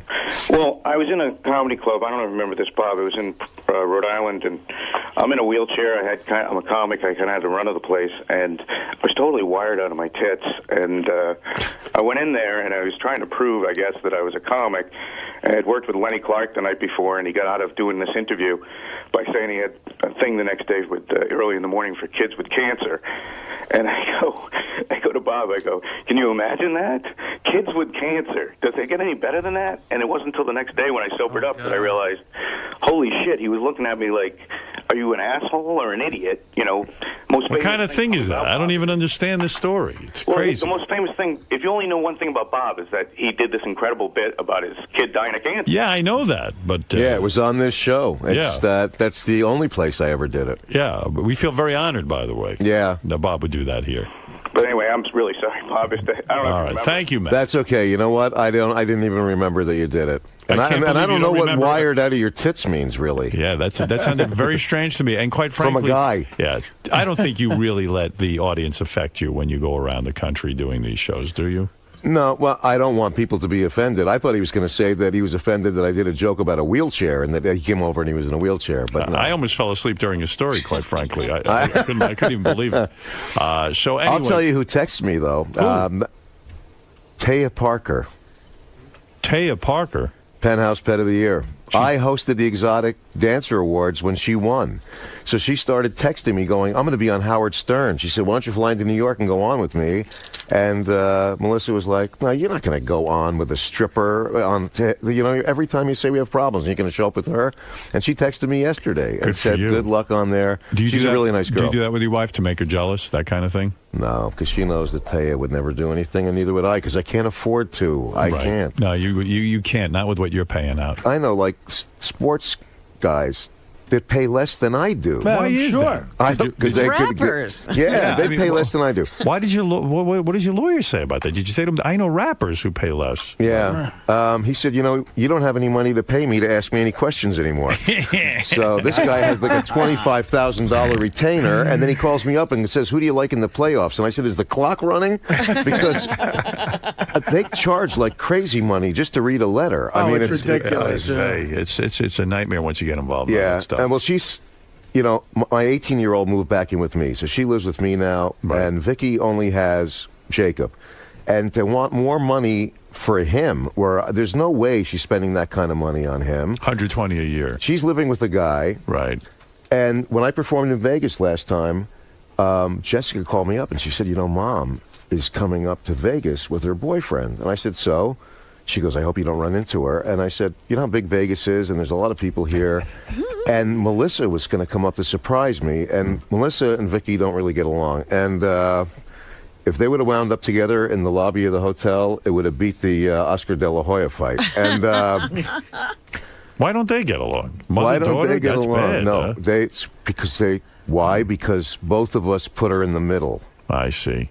And that's bad. They don't want to be there. She had to choose. So then Lee calls me up and goes, okay, this is fucked up. Now, I wasn't supposed to tell you this. Melissa's on her way up here with the kids, driving up. Right. And Vicky's on her way up here with the boyfriend. And I said, so what? So what? Vicky's staying at the hotel I'm performing at. And I'm coming into the lobby from press. I'm on the marquee. I'm on a billboard on the 15 freeway. Why would she want to do that? She's angry with you. Why would she want to I walk in, there she is with the boyfriend who I never met. This guy's living in my house. And she goes, what a surprise. Yeah, it would be a surprise if you ran into me in the ladies' room at Circus, not here in the hotel that I'm working in. Why would you show up here? And then, I'm not making this shit up. You know I'm not. I know. And then I said, I want to meet your boyfriend because I haven't met him. He lives with you. She said, there's no reason for you to meet. And I said, yes, there is. I have a 9-year-old son that lives in the house with this guy, and I've never met him. That's true. So then the guy comes over. I said, I just want to tell you that Aaliyah, my daughter, and Jacob told me that you're a really nice guy and you treat them really cool, and I really appreciate that. Right. And he said, can I talk to you man to man? And I said, oh, why? Could one of us be a girl? And he puts his arm around me and takes me like 3 steps away, but in earshot of Vicky, and says, why don't you be a man and step up to the plate and give some more money to your wife, because we can't live on what you're sending. We can't live on what you're sending. Wow. And that's exactly the amount that she's asking for, is the amount he asked for in the lobby at the Monte Carlo. So then that wasn't enough. Does he work, though? I mean, can he help out with, Why would he? Busy. Why would he when they have Why would he when they have a Jew donkey like supporting them? So he's busy helping to a Jew donkey. Can you say to the spend Bob's I hope my parents don't hear that. Can you say to the judge, look, I don't believe they need this much money. Can you at least appeal? Can you throw yourself on the mercy of the court? Mercy of the court? Yeah. I spent the night in jail when we were going through divorce. There's no mercy there. Are you kidding? Why did you go to jail when you were going through a divorce? Because I can't keep my mouth shut. So here's what happened. When they were trying to figure out spousal maintenance and child support, her lawyer had a chart on the wall. It was really big. And they picked the year 2000 to pick what income they were going to judge the spousal maintenance and child support on. 2000 is the year that I shot the pilot. They have a big chart of all the money you earned on the wall. Yes. So it says Robert Schimmel, 1999 to 2000. Right. That's the year I shot my HBO special. Right. I had the record deal with Warner Brothers. I shot the pilot with Fox. They picked the best year of your career. Yeah, and all the personal appearances. And it has that number up there. And underneath, it said Vicky Schimmel, and there was a red 0. Right. And her lawyer said, as you can see, Mr. Schimmel earned this amount of money in the year 2000, and Mrs. Schimmel earned nothing. And she said, what does that tell you, Your Honor? And I said, well, it tells me she should get a job, because it looks she's not contributing. Right. I mean, her own lawyer is showing you. And, and they threw you in jail for that? Yeah. Contempt of court. Contempt of court. I had to spend the night in there. So, and now I got to go back to a hearing, and Lee or somebody's going to go with me because they're afraid to let me go by myself because I'll get tossed again. Why didn't your lawyer put up a big picture of your wife, what she looked like in, let's say, 1995, and then what she looks like now? And then if you want to start making comparisons. That doesn't work, especially because we had a female judge. That would suck with a female judge. Female judge. You're going through that. I've never met your first wife. I don't know the boyfriend. They're probably lovely people. They are. It's just, it's a hard situation. It's a tough situation. situation. What are you going to do? A lot of people in show business have that story because show business, your earnings are so sporadic, and then they picked up the best year, and then Well, it's not only that. Have you ever had a year like that since? No. I mean, for God's sake, I haven't had 3 years in a row that have added up to that. Right. And they don't know about show business in Phoenix. That's where the divorce was. So when you tell a lawyer, wait a minute, don't go by that number because I got an agent that gets 10%. Right. I got a manager that gets 15%. And you might never have another year like that ever. Yeah. So she they're said, putting up before commission, gross before. Yeah, gross. It's the gross number. So the judge goes, well, what does your agent do? Well, he procures my work, and he gets 10% for that. Right. She said, well, then what does your manager do? And I said, well, I've been trying to figure that out for like 3 years. Then I said, I have a CPA. He charges 5%. That's then you have the lawyer. Then you have a reaming. publicist. Then you like at least 40% to the IRS. So that money is that's a false number up there. Was the Very judge, false. Did the judge understand that or no? No. Did not understand that well. Artie, return the cupcakes. What are you doing? The guy needs food. I'll tell you what. If I were him, I'd be lucky if I got a Danish from the corner. There's a $200 box of cupcakes. If you were him, you'd be That's on heroin, nice to right? say on the air when I'm fighting to tell her I don't have the money to give her. Well, it's a gift. $200 cupcakes. No, these are Schimmel. $1.50 tops. Well, let me tell you something. In fact, as a treat, I'll show you how good these cupcakes are. Howard TV sped up Artie eating your cupcakes in high speed. Oh yeah, really? He just I had polished 2 of them. He had 2 of them. Here, look at the screen if you can see it. There, and there goes Artie. This is my favorite. I love how you use a napkin. Yeah. Well, you need a napkin. Dainty. What am I, an animal? While we were doing the interview, here's what Artie was doing. All right. very Well, I good. don't want to. You guys are talking about serious shit. I did an interview yesterday, a phoner, with this guy that came back to see us when we did that show up in, was it Rhode Island or whatever? Yeah, Not the tent. With the spider. The Chicopee, Massachusetts. Like the Chinese restaurant place? No, wherever it was where Bill Blumenreich had the bottle of Jack Daniels or whatever is in the back, and he said, I was going to buy, or Johnny Walker. Right, Jack Daniels. He said, I was going to buy you like this best one, and he goes, I don't care. I don't know the difference. And you went up there. I don't know how you walked on stage. I was convinced that I was going to be on the liver transplant list just from being in the green room with him. Yeah, he drinks a lot. He went up there. He's supposed to do 45. I'm supposed to do 45. Right. He opens with this thing about the N-word where I haven't heard it that many times in my life. Right. And he's The just N-word. going and going and going and You going. don't use the N-word at all in your act? No. No, you use foul language, though. Yeah, I don't think it's foul language. But it's language. Appropriate to what I'm talking about. He's a really smart, dirty comic, Bob. Right, It's like, yeah. It's not in the It's not punchline. gratuitous, right? Yeah. Listen.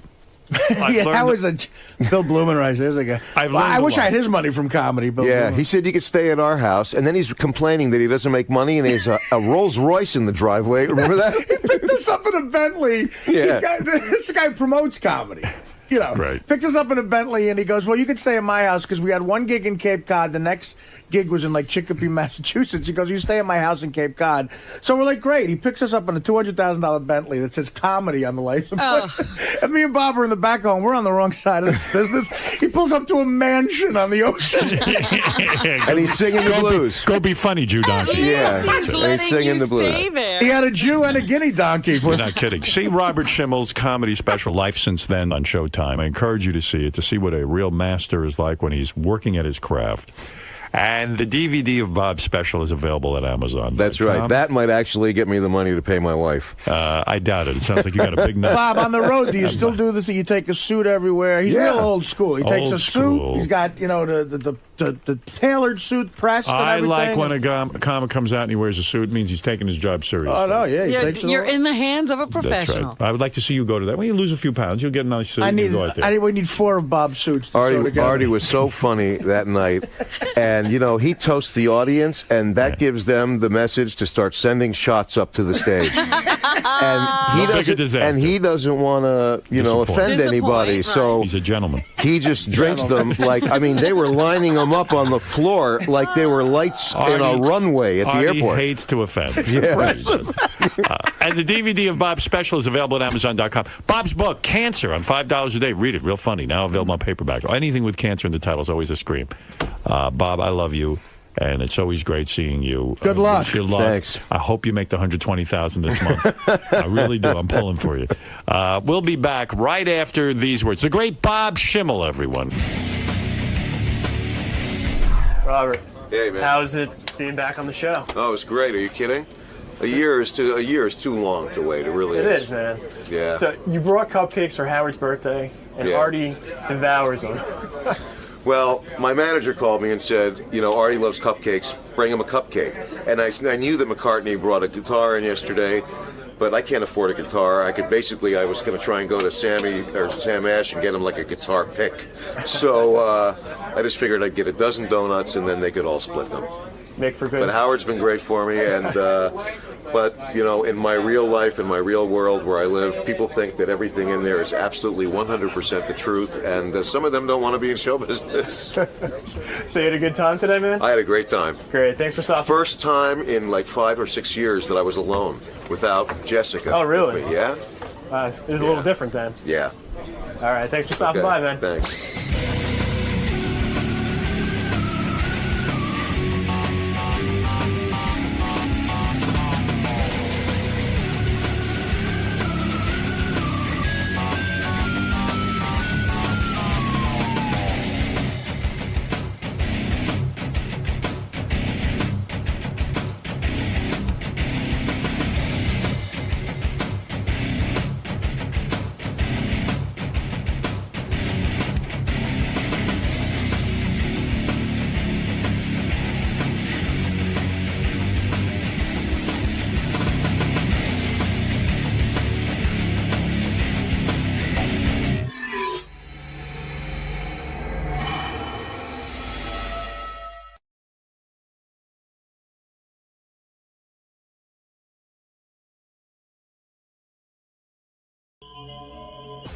Curious to hear from Yeah. him. How's he doing, man? How's he doing? What happened? I mean, Jenks. How are those clubs doing? Yeah. What's going on? I mean, I'm hearing too many disturbing things. I'm losing faith in you, brother. Yeah, well, what happened, Howard, was I went away for a while. What do you mean you went away? Here's the story. Captain Jenks has the whole story. Well, let me first just update people because they might not know what they're doing. Captain Jenks, of course, is the phony phone call guy. You know, we like him and all that. He's been making phony phone calls for years, and we play him here on the show. Then he started a little business where he'd show up at these bars. And he's been doing it for years. And do like Howard Stern Trivia Night and all these things. So around Philly. He would sign contracts with these bars. Next thing I know, the guy has stiffed about 20 bars, I don't know, 10 bars, I don't know how many. Is something going on in his life now? Because he's been doing this for a long time, and we never heard anything bad. So we started, and then all of a sudden. We started to get a lot of letters from bars saying that Captain Jenks was guaranteeing them mentions and guaranteeing them that he's going to show up and do a trivia night, and then they'd give him money, and then he wouldn't show up. Right. Somehow he was getting paid up front. And I refused to believe it. But now I do believe it because I've seen too much evidence against Captain Jenks and gotten too many letters. You've seen the evidence. Yeah, Jenks. I mean, really. I mean, I don't know what to tell you, pal, but that's not cool. Howard, was it was basically a situation where, I was chugging along. I mean, but I also had addiction problems. Yeah. And as a result of that, basically what happened, it came down to, first of all... What are you addicted to? You have no money. Yeah, I was like, what is this? Well, you have to understand something, Howard. There's no... I have my preference, you know what I'm saying, but it wasn't about preference. If you have an addiction problem... Jenks, you're being very cryptic. What are you addicted to? Well, my preference was prescription painkillers. Okay. All right? But if you're an addict to everything. You know, you can't just stop one or the other. You just stop it all. Right. So what were you doing? I was doing prescription painkillers. Okay. But you said you were doing it all. So what else were you doing? Well, prescription painkillers, drinking, stuff like that. What, Jax, I remember a few years ago you called the show and you'd said you had just taken an Oxycontin and you wondered if I ever did because it made you feel incredible. Exactly. Do you remember saying that? Yes, I do. Yeah. Did it start before then or after that? Because it made it sound like you just took one and were high. It was going on for a while. Uh-huh. And is that what you were... Obviously, that type of lifestyle will catch up with you. And what was happening was then my car went, and, rent gets, not paid and this and that. Well, that's like, Chris Rock told Howard, if Artie's really fucked up, if you fire him, he'll be broke in 3 months. But so what were you buying, man? You were buying Vicodins and Oxys and all that shit? Yeah. Exactly. Well, I don't understand. You're saying now that you got so strung out you couldn't pay. You were buying so many pills you couldn't pay your rent. Couldn't pay my rent. I'm just saying. Did you lose your job? Everything's gone. Today's the last place that I'm in my house. I'm as of today. You mean you can't? Wait a second. You can't be on OxyContin and work at a gas station? Well, you can't be an addict and continue. It has to stop. Here's what happened, Howard. All that shit, that's all heroin. It's just in pill form. It's opiate. Exactly. So you get addicted to it like you get addicted to heroin. That's how I started. Think you'd be able to keep a garage job. But what happens is, in other words, you need 10 to get high. Then you need 20. Then without 20, you're not even high. You're sick. Right. You're in withdrawal. So then you need 25 just to feel normal. Right. And then you want to be high again because you're an addict. So then there's no stopping it. So you'll start stealing from everywhere. Right. And Artie understands perfectly. So first you got to go through withdrawals, and then you got to go to detox. Did you get Subutex, or is that too expensive for you? That's probably too expensive for you. Well, see, that's the thing. So wait a second. I don't mean to keep interrupting, but let me stay on topic here. So how did you get into this whole thing with Stiff and all these bars? Like, why didn't you just show up and do the bar appearance and get more money? Well, the first thing that goes is my car. Yeah. And so you can't get to her. So what I tried to do was rent a car every week, so that I could at least get to the appearances. And by doing that, that's opens up a whole nother can of worms. Whereas, you got to pay a lot of money to rent a car for a week. I could paint an exact picture of what he was doing. Probably he because what happens is when you feel all right, you make plans. Right. I'll be there. And then, I don't know, this is the genius part of this. I don't know how in the fuck he got these bars to pay him in advance. I mean, I do stand-up and, you have to wait. with the most legit people, and they don't want to send you something in advance. So I don't know. That's the genius part. But anyway, he somehow gets them to send him money. Then he blows it with pills, and then when the time comes to do the gig, he's strung out or he can't make it. It shows you what a bright guy he is, that he can get this business going and get money in advance, but he doesn't want to apply it to work. Yeah. But what I'm saying is the bottom line, what it came to is, nobody really knew. I didn't tell anybody. But what it came down to is I finally did go to people that were in my life that were, family, close friends, explain the situation, and basically what happened was it was like an intervention, and I went away to rehab. Now, do you owe Steve Langford an apology? No, he's still mad at Steve. Why? Steve was telling the truth. Yeah, but look, you don't want this truth to be known. No, the thing with Steve was the whole Steve thing was it was a catalyst. I mean, it initially turned out that I missed one or two. But then it got worse as the result went on because, Jenks, you're still in a bit of a denial. I mean, no, because I'm saying I couldn't get bookings. Well, that's not true because you had, Jenks, I know because we saw like 8 or 9 people before you went to rehab that were bookings that you didn't show up to, and I can't believe, so you got those bookings and you didn't make it there. Right, yeah. So, Jenks, so here's the question. So now you're telling me you're homeless? Yeah, Howard, Jenks is getting out today. Right? No, I'm homeless, but I'm sober. He's getting out today, but he has nowhere to go. He lost the place that he was living, and he was telling me for whatever reasons he can't go live with his parents, so he's probably going to end up in one of those sober houses. How come you can't live with your parents? Well, Howard, they're not in the best of health, and they're retired, and it's not a situation where it's not an option. How do you have money for a sober house?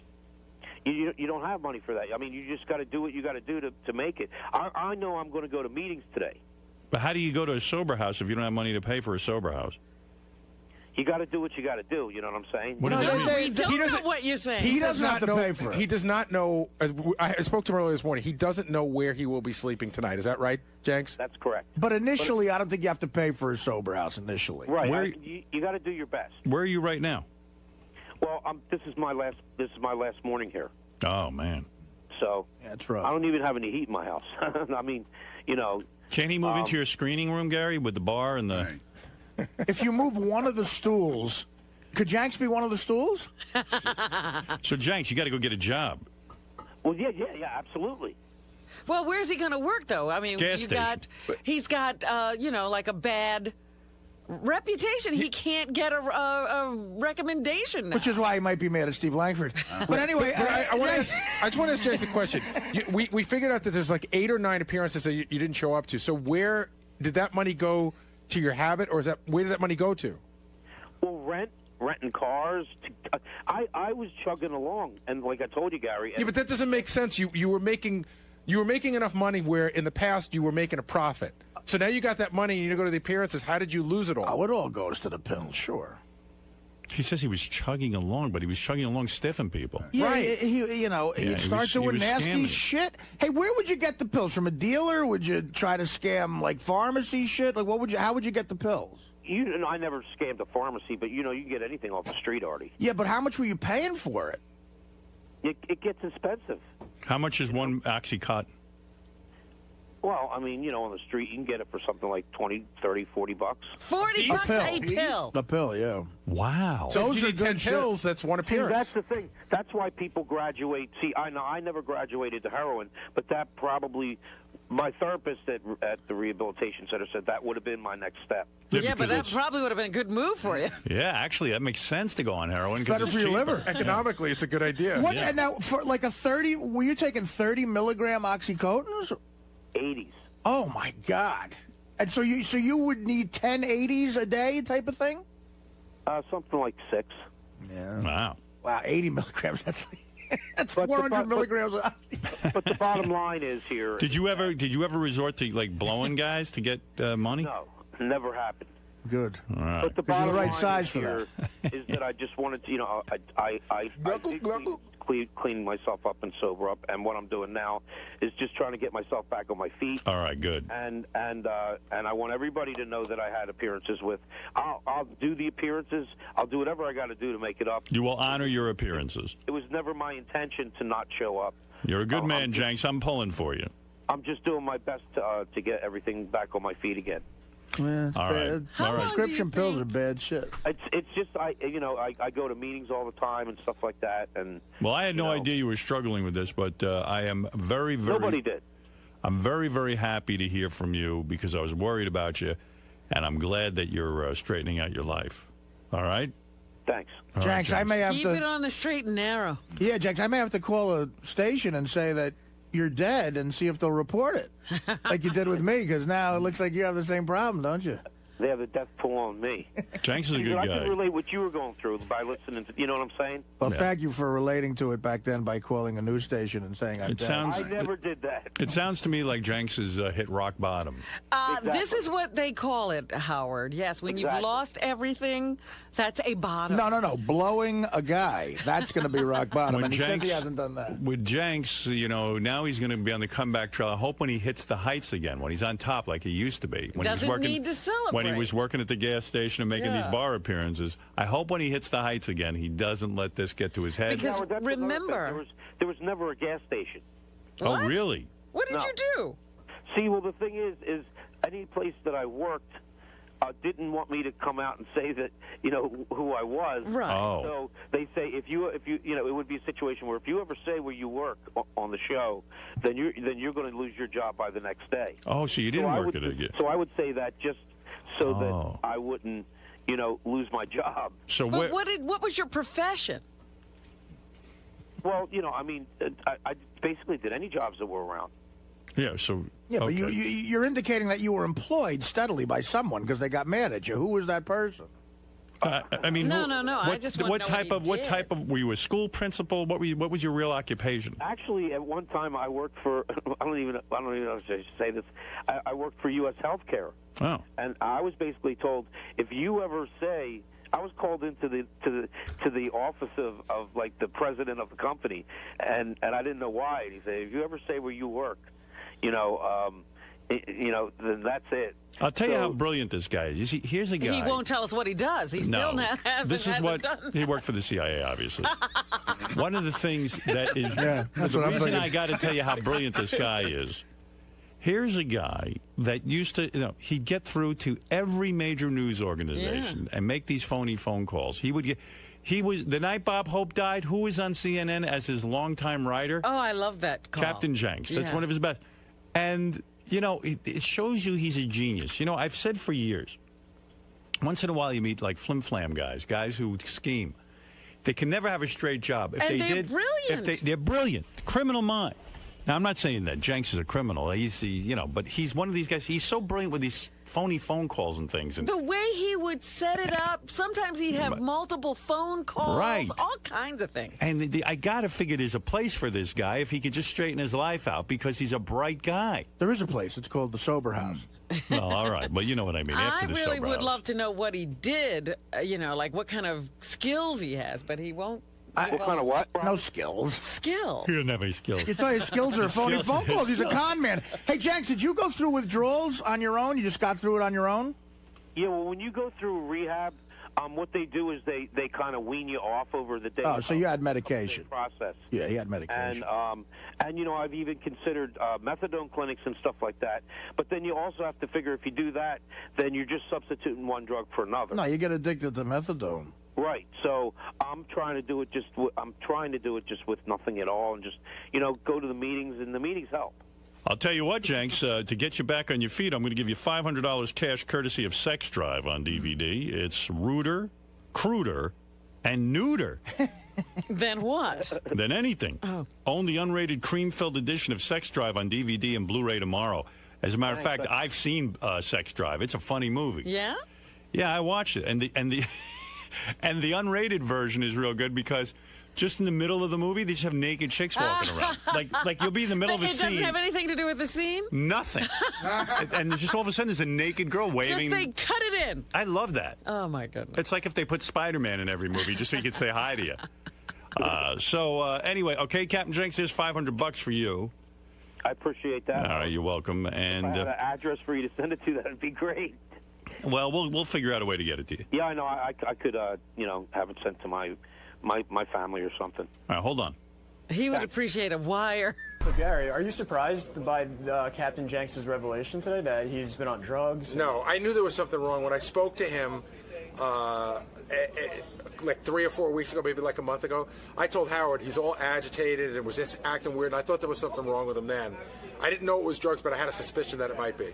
Now, are there going to be any repercussions? Because, he's using the Howard Stern show's name by getting these gigs. Well, is Howard going to cut him off or anything? But we don't have him on in the sense that, he doesn't even get to come on the show and plug. True. He hasn't plugged anything on the show in over 2 years, so, he sort of does his own thing. I'm not happy about the fact because I think that people who work hard and have a business shouldn't lose money to a guy who's doing it in the name of the show, but I really have no real control over him. So he'll have to regain everybody's trust and see if he can go back to doing it again. But, we'll probably have him back on the show, have him in, and he can explain exactly what was going on, and then Howard could decide what to do from there. Listen, we're reporting the story, but the Stern Show was initially contacted by bar owners. We then got contacted by a lot of bar owners. And the story is really in response to all these people who claim that they were hoodwinked and that Captain Jenks took the money and did not show up for these appearances. Now, as you remember, a month and a half ago, Captain Jenks was on the air on the Stern Show saying, Langford's lying. This isn't true. How dare he? Well, again, if we go in that studio with a news story, it's solid. You can bank on it. You had your facts. Yes. We don't go in there unless we have our facts. Lisa G., speaking of her, here she is with some headlines, and then I have to get to about a million things. Howard 100 News spoke to Sam Simon over the break, who was with Artie Lang in Las Vegas on a taping of Sam's new TV show for the Playboy channel called Sam's Game. I fit a lot of Vegas into 40 hours. Oh, did you? Yeah, I didn't fall off the wagon. No, but no drinking. I shacked up with a broad and I gambled quite a bit. Did you now, drink? Is this a paid girl? No. This is actually a girl. Well, it's a girl who used to be paid. She doesn't charge you anymore? She sees a future with you? I might be falling in love with a hooker. Is that true? I really do enjoy this girl's company. But wow. You know what? Where'd I'm he going to go? tell you something. She's a real person. I'm going to tell you something. A lot of people think whores aren't real people. Can I tell you something? I know perfect for a you. couple of very famous people. I've heard about this. Yeah. And I've met them. Who have gorgeous wives. Right. Who supposedly they were call girls. And and girls that you would high priced. I know a couple of names of celebrities that would blow your mind. Yeah, Chicks. you too, right? Really? No, girls They're- who were call girls. I don't know if they're married. You're now. right. They're celebrities in their own right now. Right. And and what I'm telling you is, I know of guys who are famous who have hot wives. Right. They married their call girl, their escort. Right. What they do is they sort of clean up their background. They don't, they don't ever They get mention the it. police records. Well, I fucked that over already. Yeah, you fucked that up. But the fact of the matter is, it's not the most unheard of thing. I don't think it's happening. She has kids, and Uh, she lives in all the way across the country. But I do it. Listen, But you want a family. I care for this. you girl. tell me Put it- you put it this way, I- don't have to pay her at all. Did you give her gifts? No, Do you ever say to I her? I don't have to do anything. No. But do you end up giving her something anyway? Not this time. Right. I was down money. But if I win money, I'll give her something. Like a dealer. Right. A tip. Like a blackjack good luck dealer. tip. No, I never cash anymore. That's a little gauche. So you went to A Vegas. gift. You went out to Vegas. Sam Simon has a new TV show where Yeah. he gambles, plays cards, and you sat at the table with Norm and a couple other guys. Right. Okay. It was me. It was Norm. It was Dave Attell. It was Jeff Ross, and it was Playboy Playmates. I sat next to most of the time. I sat next to Brandy Roderick, who is gorgeous, the hottest chick I think I've ever seen in my Now, life. what's she doing? Is she playing? She's playing poker.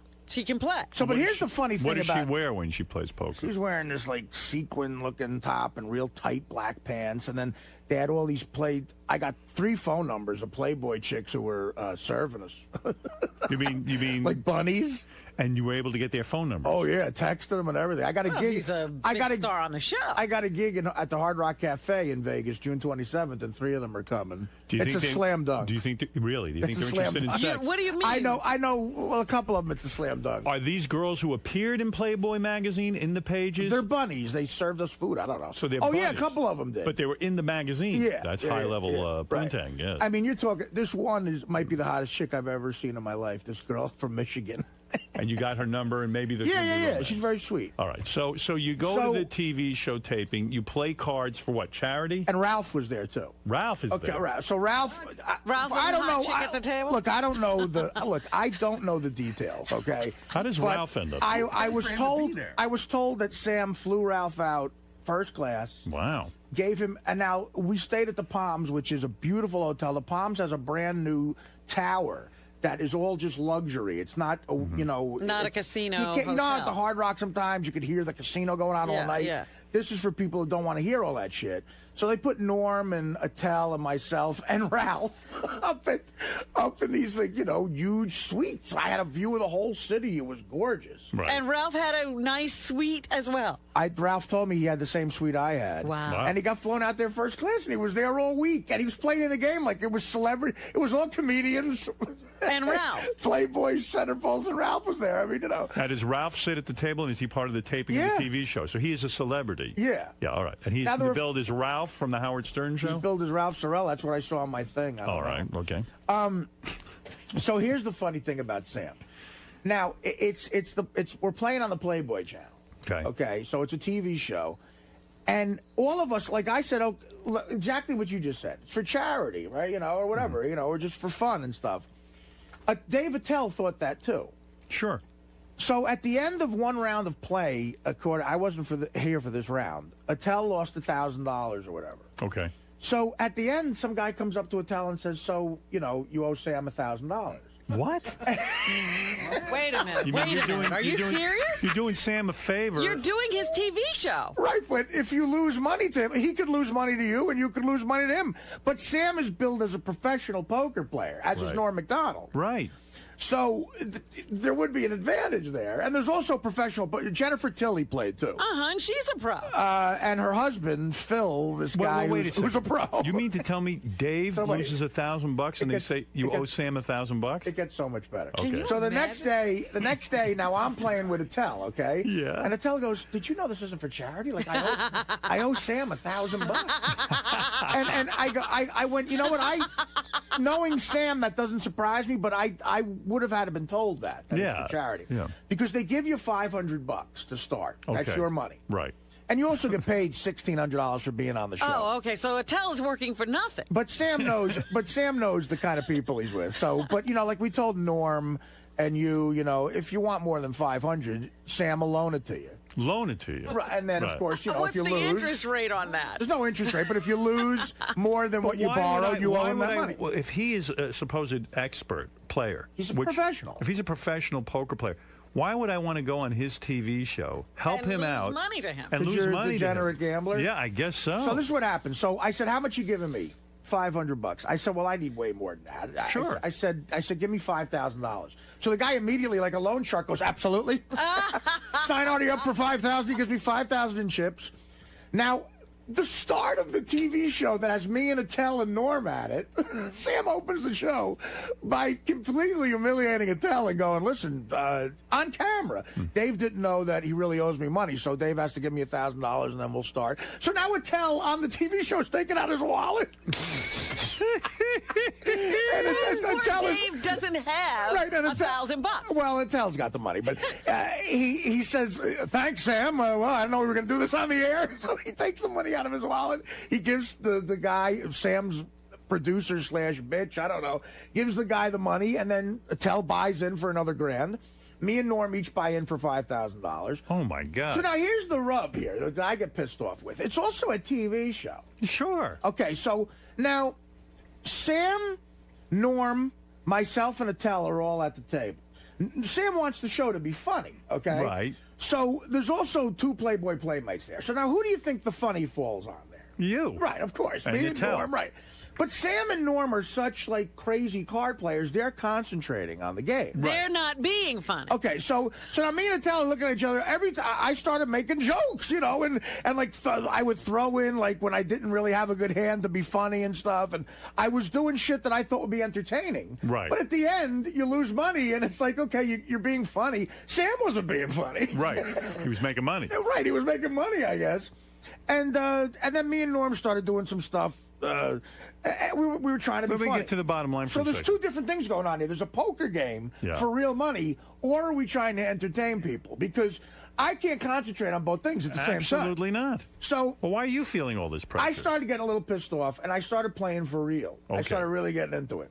So now at one point I was up $11,000. But you know what this is like? This is like being asked to do a guest starring role on, let's say, ER. Right. And then being charged a hospital bill. I mean, I never heard of a show like this. But although I have to hand it to Sam, it is a reality show. You're really playing for real. It's like doing Letterman, and at the end of Letterman goes, listen, I'm a pro pool shooter. You want to shoot pool for me? Right. Yeah, I mean, all right, so anyway, you start now to I'm play in the for game real. now. But me and Attell, we're casual poker players.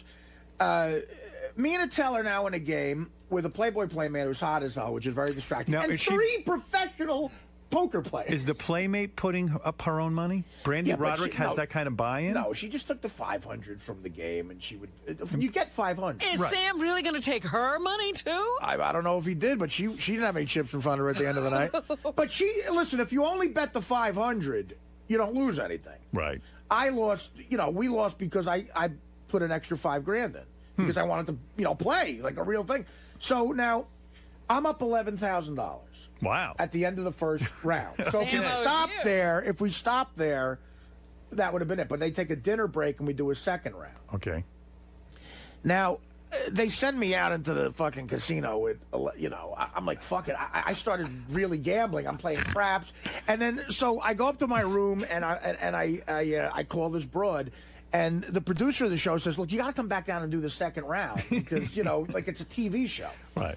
So I'm like, all right. So I go back down, and I win the first couple of hands, and then me and Norm get involved with this hand. Now, Norm is a really good poker player, all right? And I've played poker with him for years, but I kind of know, I'm not going to say he has a tell, but I kind of know when he's got a hand, I think. Because Norm is great at making an I don't give a shit face about everything. Right. So, it comes down between me and Norm and whatever you got. I mean, so many people know about poker now, but I had a pair of kings with a queen high. Okay. That's all I had after the flop with everything in beginning. So me and Norm start gambling, and I can tell by the last card, the river card, that he doesn't have anything. Right. But so I bet a lot of money. He bets a lot of money, and then I go all in to end this one round with Norm. On the river, the last card, Norm gets a flush, an ace-side flush. yeah. Okay, so and it looks like he played it perfectly, and I'm like, oh, so I'm making jokes about it. Again, there's cameras all over you, like be funny or do something. So I lost probably all 11,000 on that hand. Wow. I buy in for another 5. Okay. So we finish out the last couple hours, and I ended up down money. I ended up down like $8,000. I think Attell won money. Norm must have been up, and Sam was up money, I'm sure. But the second round, Jennifer Tilly stayed. Me and Jennifer Tilly did a movie together. So the whole time we're telling stories about. Well, can the movie. you leave the game? Let's say you're winning, and you say like a real poker game. I want to leave. Not until I you want to finish take taping. my money and go. But what if you're losing and look, Brandy Roderick Then has you to can keep go buying out. in? They have people that just the first playmate dropped out in 10 seconds. Right. She lost her money. Okay. And then Brandy sat down, so she was Right. sitting right next to me. I keep ordering food from the waitresses. Like, there's a lot of distractions going on.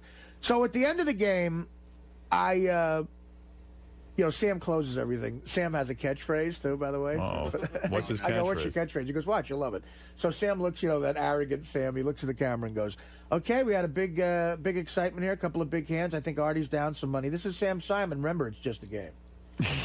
Remember, it's just a game. Because he's It's all got a all game. the money. Right. So now here's the funny part. The producer comes up to me, the guy who's going to tell me how much I owe Sam now. Right. At the end of the night, and I'm aggravated. Sam's trying to close the show, and I just go in back of him every time and fuck it up, going, I lost money to the guy who created the fucking Simpsons. I said, yeah, you got to kill me to get that money. I'm not fucking sending you this money, but I pay my debts, whatever. Right. So I'm figuring out.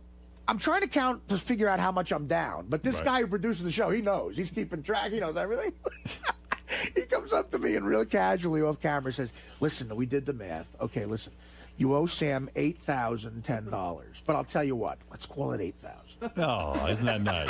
He's going to He throw let you in go? the 10. He let you go to 10? $8,010. Wow. And then he goes, but I'll tell you what. Let's call it $8,000. You know what? That's a mensch. So now I leave the table. I owe Sam $8,000. Right. I go up to him, and Sam comes to me and goes, thank you so much for doing this. Because, look, we had a vacation. Vegas is fun. Right. But I had stand-up the weekend before and the weekend after vacation. I might have done something else. Right.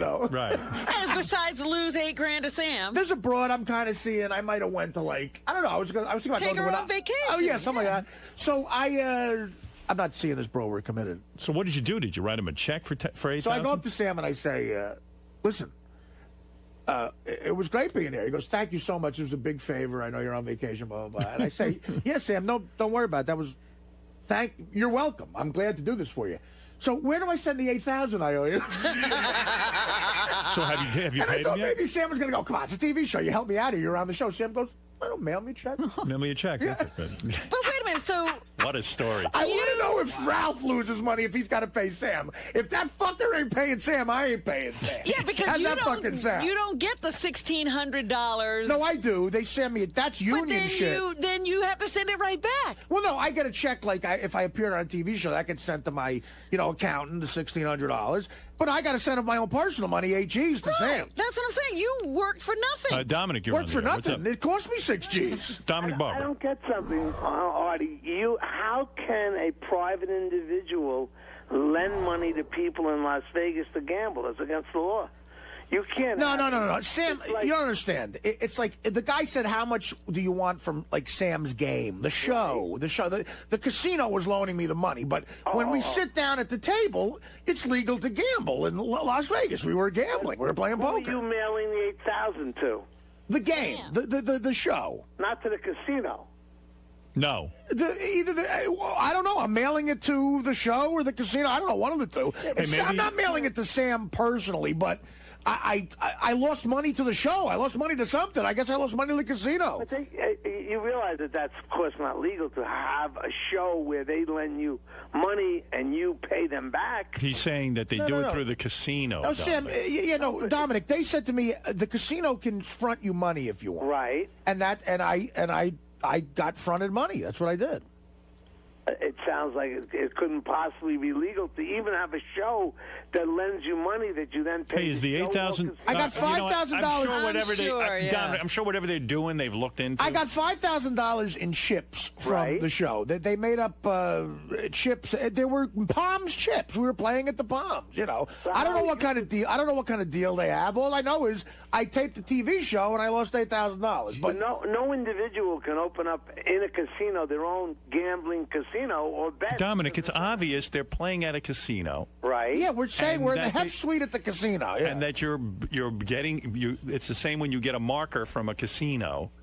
And now Artie owes $8,000. Probably Sam was paid already from the game, and now he owes money to the casino. I don't know. I don't know. You know, Sam can explain it. The bottom line is, I taped a TV show, and I owe people money. Yeah, I don't want to get caught up in that, but it sounds like the $8,000 at least is a tax write-off. Maybe, possibly because you were taping a TV show. I don't know. I don't know that that's the case. I don't know. I'm asking. I doubt it. I doubt it. Howard Stern could open up in a casino the Howard Stern game, have people play, make a profit or a loss, and film it. No. No, Dominic.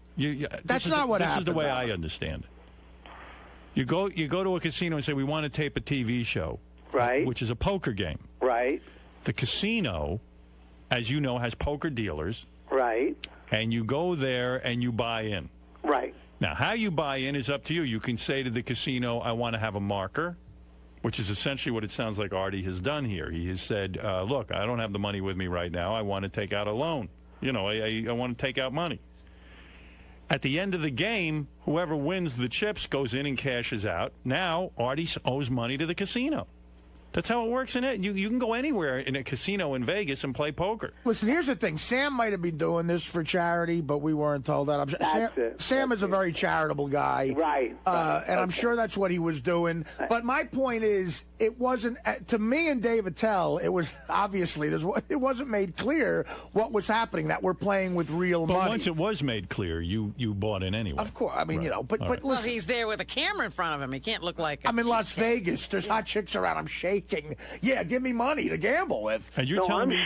I'm sure, knowing Sam as wonderful as he is and charitable is, that he didn't do anything intentionally. But I don't believe that a casino can have another organization front like that. Right. You're not listening to what Howard was saying. You're not following. But it's okay. Listen, I got to go. I'm telling a story. I doubt, you know, and obviously it's a funny story. I lost money. I doubt Sam did anything wrong. No, I know he did. But maybe it all went to charity in the end anyway. But it is hilarious. He wasn't in on the deal. He doesn't know how it's structured. No. But so afterwards, that wasn't the point of the story, to find out whether it's legal or not. Yeah. We're assuming the legalities have been checked into. Thank you, Dominic. Believe me, there was nothing but law enforcement officials. Let me understand something. So you're telling me you didn't drink, you didn't do any drugs, not even close. Wow. You just lost money. And so anyway, so at the end, I was going to fly home. We finished playing the last game at about 3 a.m. and I was going to fly. And then afterwards, me and Jeff Ross and a couple other people, and Ralph, Jeff Ross and Ralph went up to the Playboy Suite to watch them shoot the beginning of the show. Right. The beginning of the show is this insane Playboy Suite in the Palms. It has a pool. I'm going to explain this. Like, they have 4 suites where the pool juts out like into the sky. Like, if you look, it's an enormous balcony if you look up, so it looks like a peninsula or something. Right. And the balcony is a pool. So it looks like, and the pool is all glass, so it looks like you're swimming in the sky. In other words, like you're almost flying through the water. Mm-hmm. And it was loaded with Playboy Playmates. How does Playboy afford all of this? I mean, they're on hard times. Playboy. Well, again, I think that that's a licensing the name kind of thing. The Palms. They have the Hef Suite, right? And there's 4 suites like this, and the pool in the Hef Suite has the Playboy bunny and everything. But the more important thing was, so at 3 o'clock in the morning, we go up there, and Sam has worked it out where him and Ralph is in the beginning of the show. Mm-hmm. There's a bit they do in the beginning. It's Sam and Ralph. Like, they're connected now publicly. How did Ralph get to be his sidekick? I don't know. But all right, well, at least Ralph's got a job. Yeah, that's probably how Sam got him money to get flown out there. Like, look, you'll be in the show. It's a write-off. Okay. So Sam and Ralph are surrounded by 12 playmates. So they're shooting with the playmates. Now, me, Jeff, and Ralph are watching these playmates. They got thongs on and bikinis, frolic in the pool. Wow. And they're throwing us the beach ball and stuff. We're going like, what's going on? Like, can we fuck these girls afterwards? Do they have any kind of commentators? Well, Sam and Ralph are the commentators. They're waiting for Sam to come up there and shoot it. They're getting like B-roll of the girls playing and shit, Right. And me and Jeff and Ralph are like standing on the side of the pool talking with these girls, like. And the camera guys and shit have work to do. We used to look like hungry wolves. Just drooling. Sure. So I get so horny now. It's 4 o'clock in the morning, 4:30, and I have to have a flight at 6:55 a.m., right? How do you stay up that long? I don't even know how to do that. I had slept till about noon that day. It's Vegas, you know. Okay. I don't know. I mean, Right. you know, Go ahead. I don't get bored in Vegas. Right. I don't get Gary in trouble. So so now I'm kind of horny from these broads, and one of them was kind of. I was talking to her, and they're like, "We have to stay here and shoot this all day." So I call this chick that I know, and The hooker. There used to be hooker. Let me ask you, And you really think she used to be a hooker? She's still a hooker, but in my life, Howard, let's calm down. She's not a hooker. No, you get her for free. I understand that. I don't know what she does. You don't ask. Right now, she could be fucking a guy for money. I don't know. Right. I don't want to think about it. Okay. Right now the girl Because you have feelings. Right now the girl I'm dating could be shitting. I don't want to think about that. Right. So I call her up, and I'm like, you know, it's either jerk off or call this girl. And when you're in Vegas, there's always options. And she was around, and she came over. So when she comes over, she must fuck great because she gets paid professionally to do it. She's such a doll. She looks like who is a couple of people here have met her. Dan, the Song Party Man. What did he say? She's smoking. Smoking hot. She looks like I showed you a picture of her once. You did? She looks like a young Nicole Eggert. Oh my God. Like a young one. And you wouldn't deal her to anybody else. Like, this isn't the girl you got for JD or anything like that. What am I, a jerk? What do you think, he's an animal? No, the girl who blew JD and fucked JD was a different girl. So somebody else set that up. That was the best. JD's at Nobu. Clearly a whore comes over. So she shows up to your room. She comes up and like I know everything about her now. I ask about her kids. I know her. How long does it take after the small talk before she starts fucking you? This was quick because I told her I said I was horny. So I ordered some food and yeah, Tracy Morgan showed up and blew. Do you know what happened to Tracy Morgan over vacation? No, what'd he do? He's the funniest guy on the planet. Tracy, do you know about this, Robin? No. His fish tank in his apartment caught fire. I mean, how does your fish tank I don't know, catch but fire? He's the greatest. It's full of water. His fish tank caught fire, and then I think he burned. I don't know what happened. Like he burned down half the building. What do the fish do? Like they're like, wait, we're the in fish water. Survived. I don't know. Our water is boiling. I think we're dinner.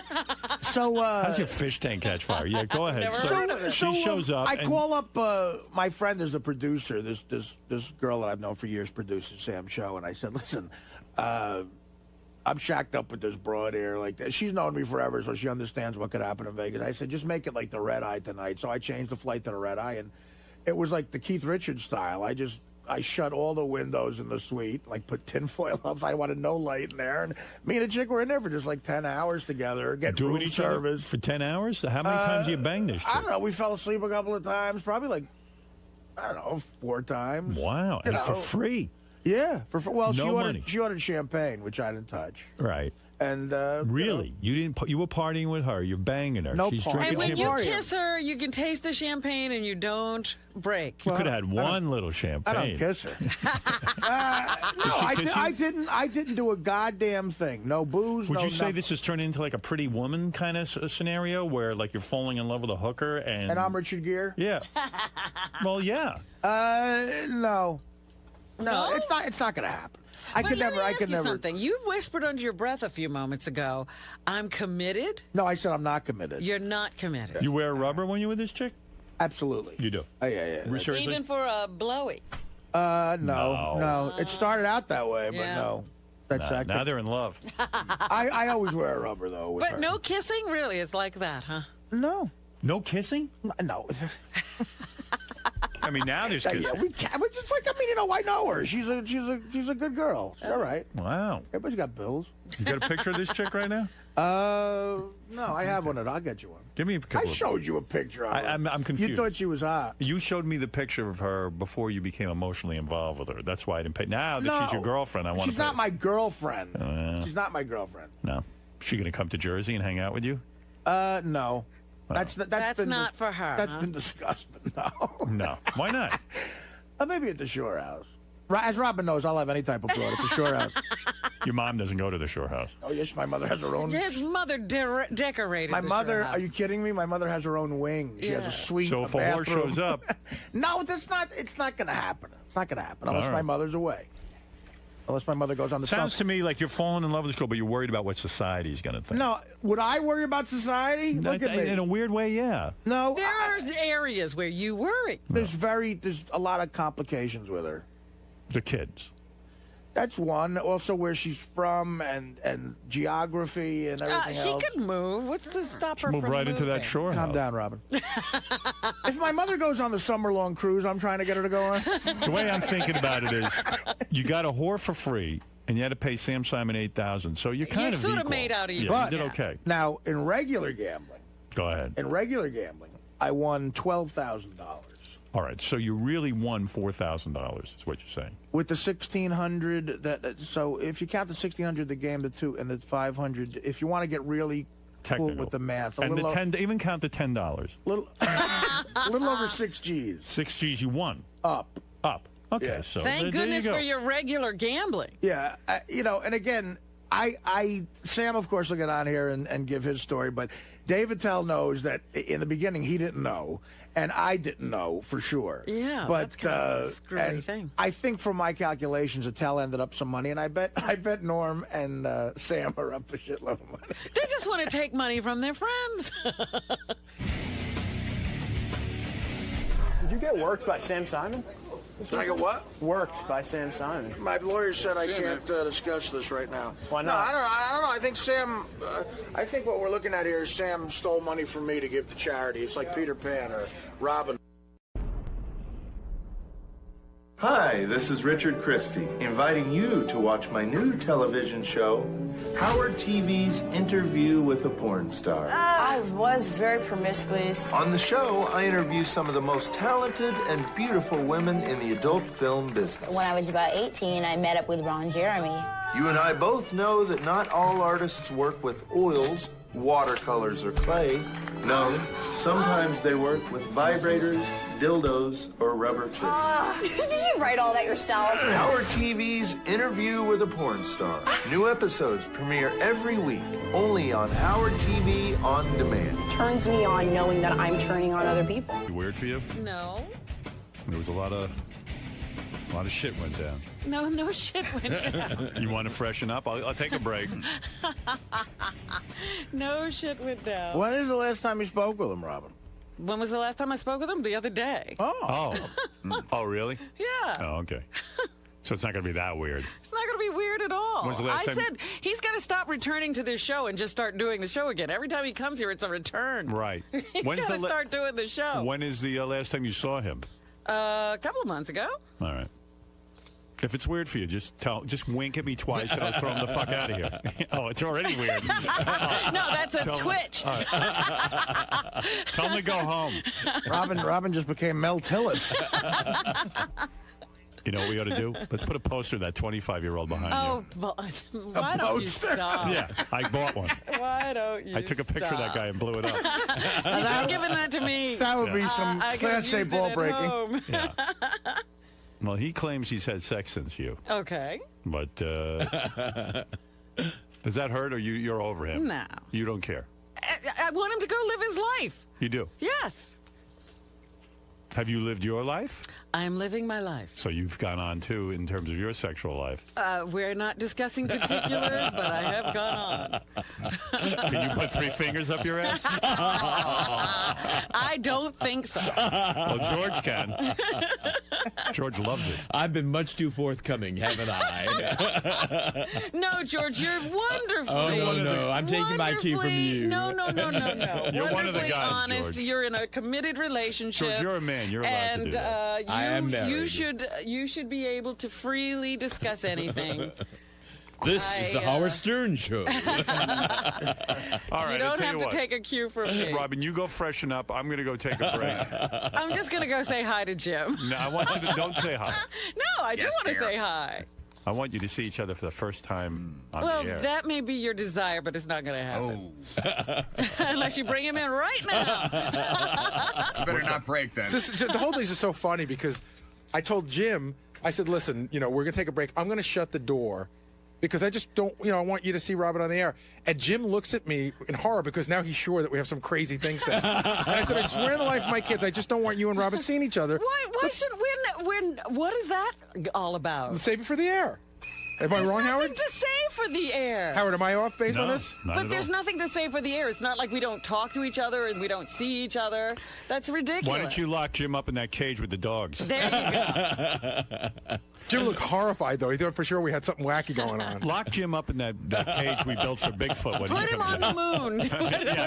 Let him get a piece of cheese and put the Playboy in there. All right, let me take a break. Robin, you freshen up. Freshen. And I love when they tell Anybody got those wipes? I love when they tell women to freshen up. What does that mean? Women have to freshen up. Powder. I'm going to go freshen up. You look good today, actually. Did you make a special sort of effort to look especially good? Because you look really pretty today. Oh, okay. What did I do? What did I know. do differently? I don't know. You're glowing. I got a question for Robin. Before, Okay, here we go. Have you and Jim, is this thing choreographed, or is it, in other words, if you guys talked and said, we're going to talk about this, we're not going to talk about that, so everything's open? Yeah. All right. That you can ask. I don't know what you're going to get answered. I don't believe that. I don't either. You don't believe what? I believe at some point there was a conversation about what it would be like if he came back on the show. All right, I can show. We've only corresponded by email over the last couple of days. I can show you the email. There's been no correspondence. Let me see all the emails. All right. And the emails you write to Beth, too. I want to see that. I know you're at it. I know it was weird because Will tried to pre-interview Jim yesterday, and he said, so what's up with you, Robin? He goes, I'm going to talk about that on the air. I got to He's talk like, to my lawyer we didn't even do first. the pre-interview. Did you enema yesterday? Did I enter? No. Did you empty out completely? No. Just in case. I got a full load on. What if he walks in here? And I will do what? You shit your pants. Now, what if he walks in here and suddenly he looks at you and you look at him, and now all of a sudden he has feelings again, like what happened on The Bachelor? I hope Fred has the appropriate music. Like what happened on The Bachelor. The guy had a change of mind, right? And then wanted back his old girlfriend. What if he wants you back? Will you consider it? What? Will you consider going back with him if he wants you? No. Are your doors still open? My door is closed. Your door is shut. Tight. Did you deadbolt it? Yeah, would it be possible for him? You have to have a special security key. Could he jimmy the lock? I'll use the fire escape. You got in through the fire escape? I got in through the fire escape. Yeah, is there a back door, Robin, that he can crawl through? I think that I put alarms on all the windows and doors. All right, so it's really over. This is not going to be different. It's not like Artie and Dana's saga where suddenly he's introducing Oh, my God, her. I hope not. Right. Well, Robin didn't enema, so we know she's full of shit. I'm Jim Florentine. I'm down here today because I have a new CD out, Terrorizing Telemarketers Volume 5, and a TV show, VH1 Classic. It's called That Metal Show, and it premieres Saturday, March 7th, 11 p.m. And they might ask me other questions. I'm not sure. Like what? You know, they might ask what happened to my neck, how come I'm wearing a gay turtleneck, and do I still live in Jersey? I think that's all I'll ask. Oh, there's nothing, no other questions? I don't think so. I mean, do you know something that I don't know? I know, it's kind of funny that you're standing next to that picture. Oh, they'll ask me pictures. They'll ask me pictures of Artie, I'm sure. That person over there? Oh, is that why you? That's why you position me here, you fuck. No. Yeah, okay, yeah. That's what you said. Stand next to Artie. I'm like, okay, fine. And then you go. And then when the camera's on, oh, look who you're next to. It's a good picture. Do you think they're going to bring this up at all? Now that you brought it up, now you brought it up, they might. I won't say anything to them. All right, well, thanks, because I'm sure you have a big say in what's going to be Howard's going to say in there. Oh yeah, of course. If you do, just go in there and say, look, he wants to just talk about his TV show. Okay, yeah, nothing better. Yeah, so let's see what kind of pull you have. Because then when the interview's over, I'm going to say, look, they talked about it for 30 seconds, a TV show. So obviously you have no pull here.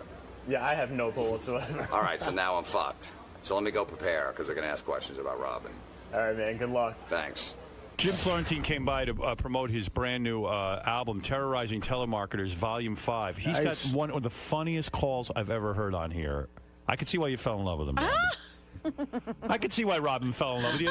That telemarketing one. Hi there. Jimmy, that, hey now, that Terrorizing Telemarketing new album you put out?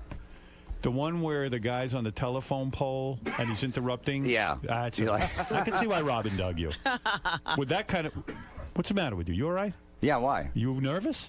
Of course I'm nervous. Being around Robin? To be What's here, that big Band-Aid under your chin? I was snowboarding and I messed up my neck. I cut up and stuff, and then I peeled the scab off too soon. It's infected, so I got to wear a Band-Aid for a couple weeks. Robin, good you broke up with him. Yeah. What's up, Jim?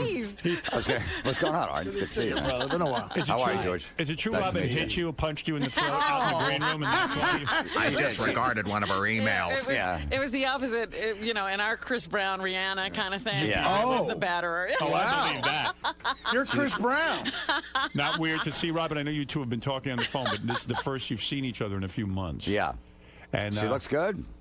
She does look particularly good. I think she dolled up. Particularly good. She dolled Thank you. up. Like, I don't try to look good every day.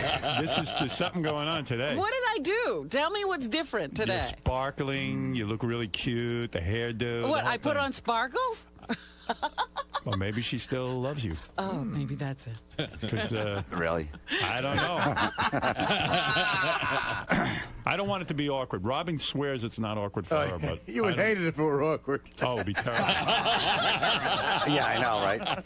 When you look at him, Robin, do you remember the good times or the bad times? No, I'm looking at his eyebrows. There's something going on there. Really? You mean he doesn't look good to you? I'm not saying that. It just looks I guess like I don't have the eyebrows of a 25-year-old. Maybe he's a little bit too manly for me. Your eyebrows are darker than your hair. Maybe that's it. I don't know. Maybe that's it. Yeah, there's something going on. Actually, Jim has a lot in common with a 25-year-old. On the day the 25-year-old was born, Jim did his first open mic. Jimmy,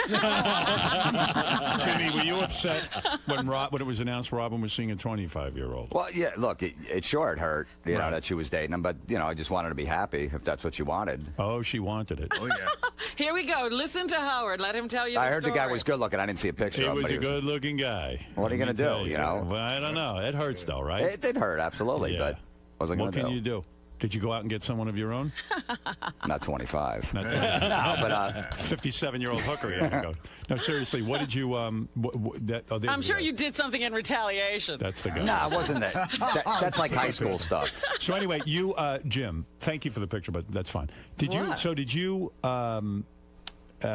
You're okay with this being here with Robin now? I know it might have been awkward for a while when you guys first broke up, but now we're okay, right? Yeah, I think I made a bad decision trying to come back on the show a little too early, and I was like, you know what, we need a little time to make sure everything's okay. So I just postponed it, and I think it's enough time. We talked about it, and we were both good with it. I think the problem, if I may get into it, was that you didn't really show the true side of yourself to Robin. He keeps saying. I know. Well, here's my theory on it, okay? And I don't know. Robin's you never have a discussed theory, it. but you have no idea what went on between the two of us. I know that Jim had to be on such good behavior around you. It might have driven him insane. Right. Were you on good behavior? Yes. No, I mean, me and Rob were taking upper deckers all across the country. You never met his best friend, Crackfinger. That's your best friend? He's definitely up there, yeah. And like, he's in the top 3. Why didn't I ever meet him? Yeah, why? He just wasn't around, I guess, at the time. And he's an acquired taste. He definitely is. You gotta. So you shielded me from him. Well, yeah, I gotta know somebody a little while before I bring Crackfinger around. How long? We knew each other a long time. Yeah, but he has to be 40 with his years. Wife. If he's with his wife, he won't stick his finger in his ass. So this guy, you know how this guy Crackfinger got his. You see, this. Let me make my point, and I think you'll agree with me. This guy Crackfinger, who's Jim's best friend. Okay. They go to a party, people get drunk. Crackfinger waits for them to all pass out drunk. He takes his finger and sticks it up his own asshole.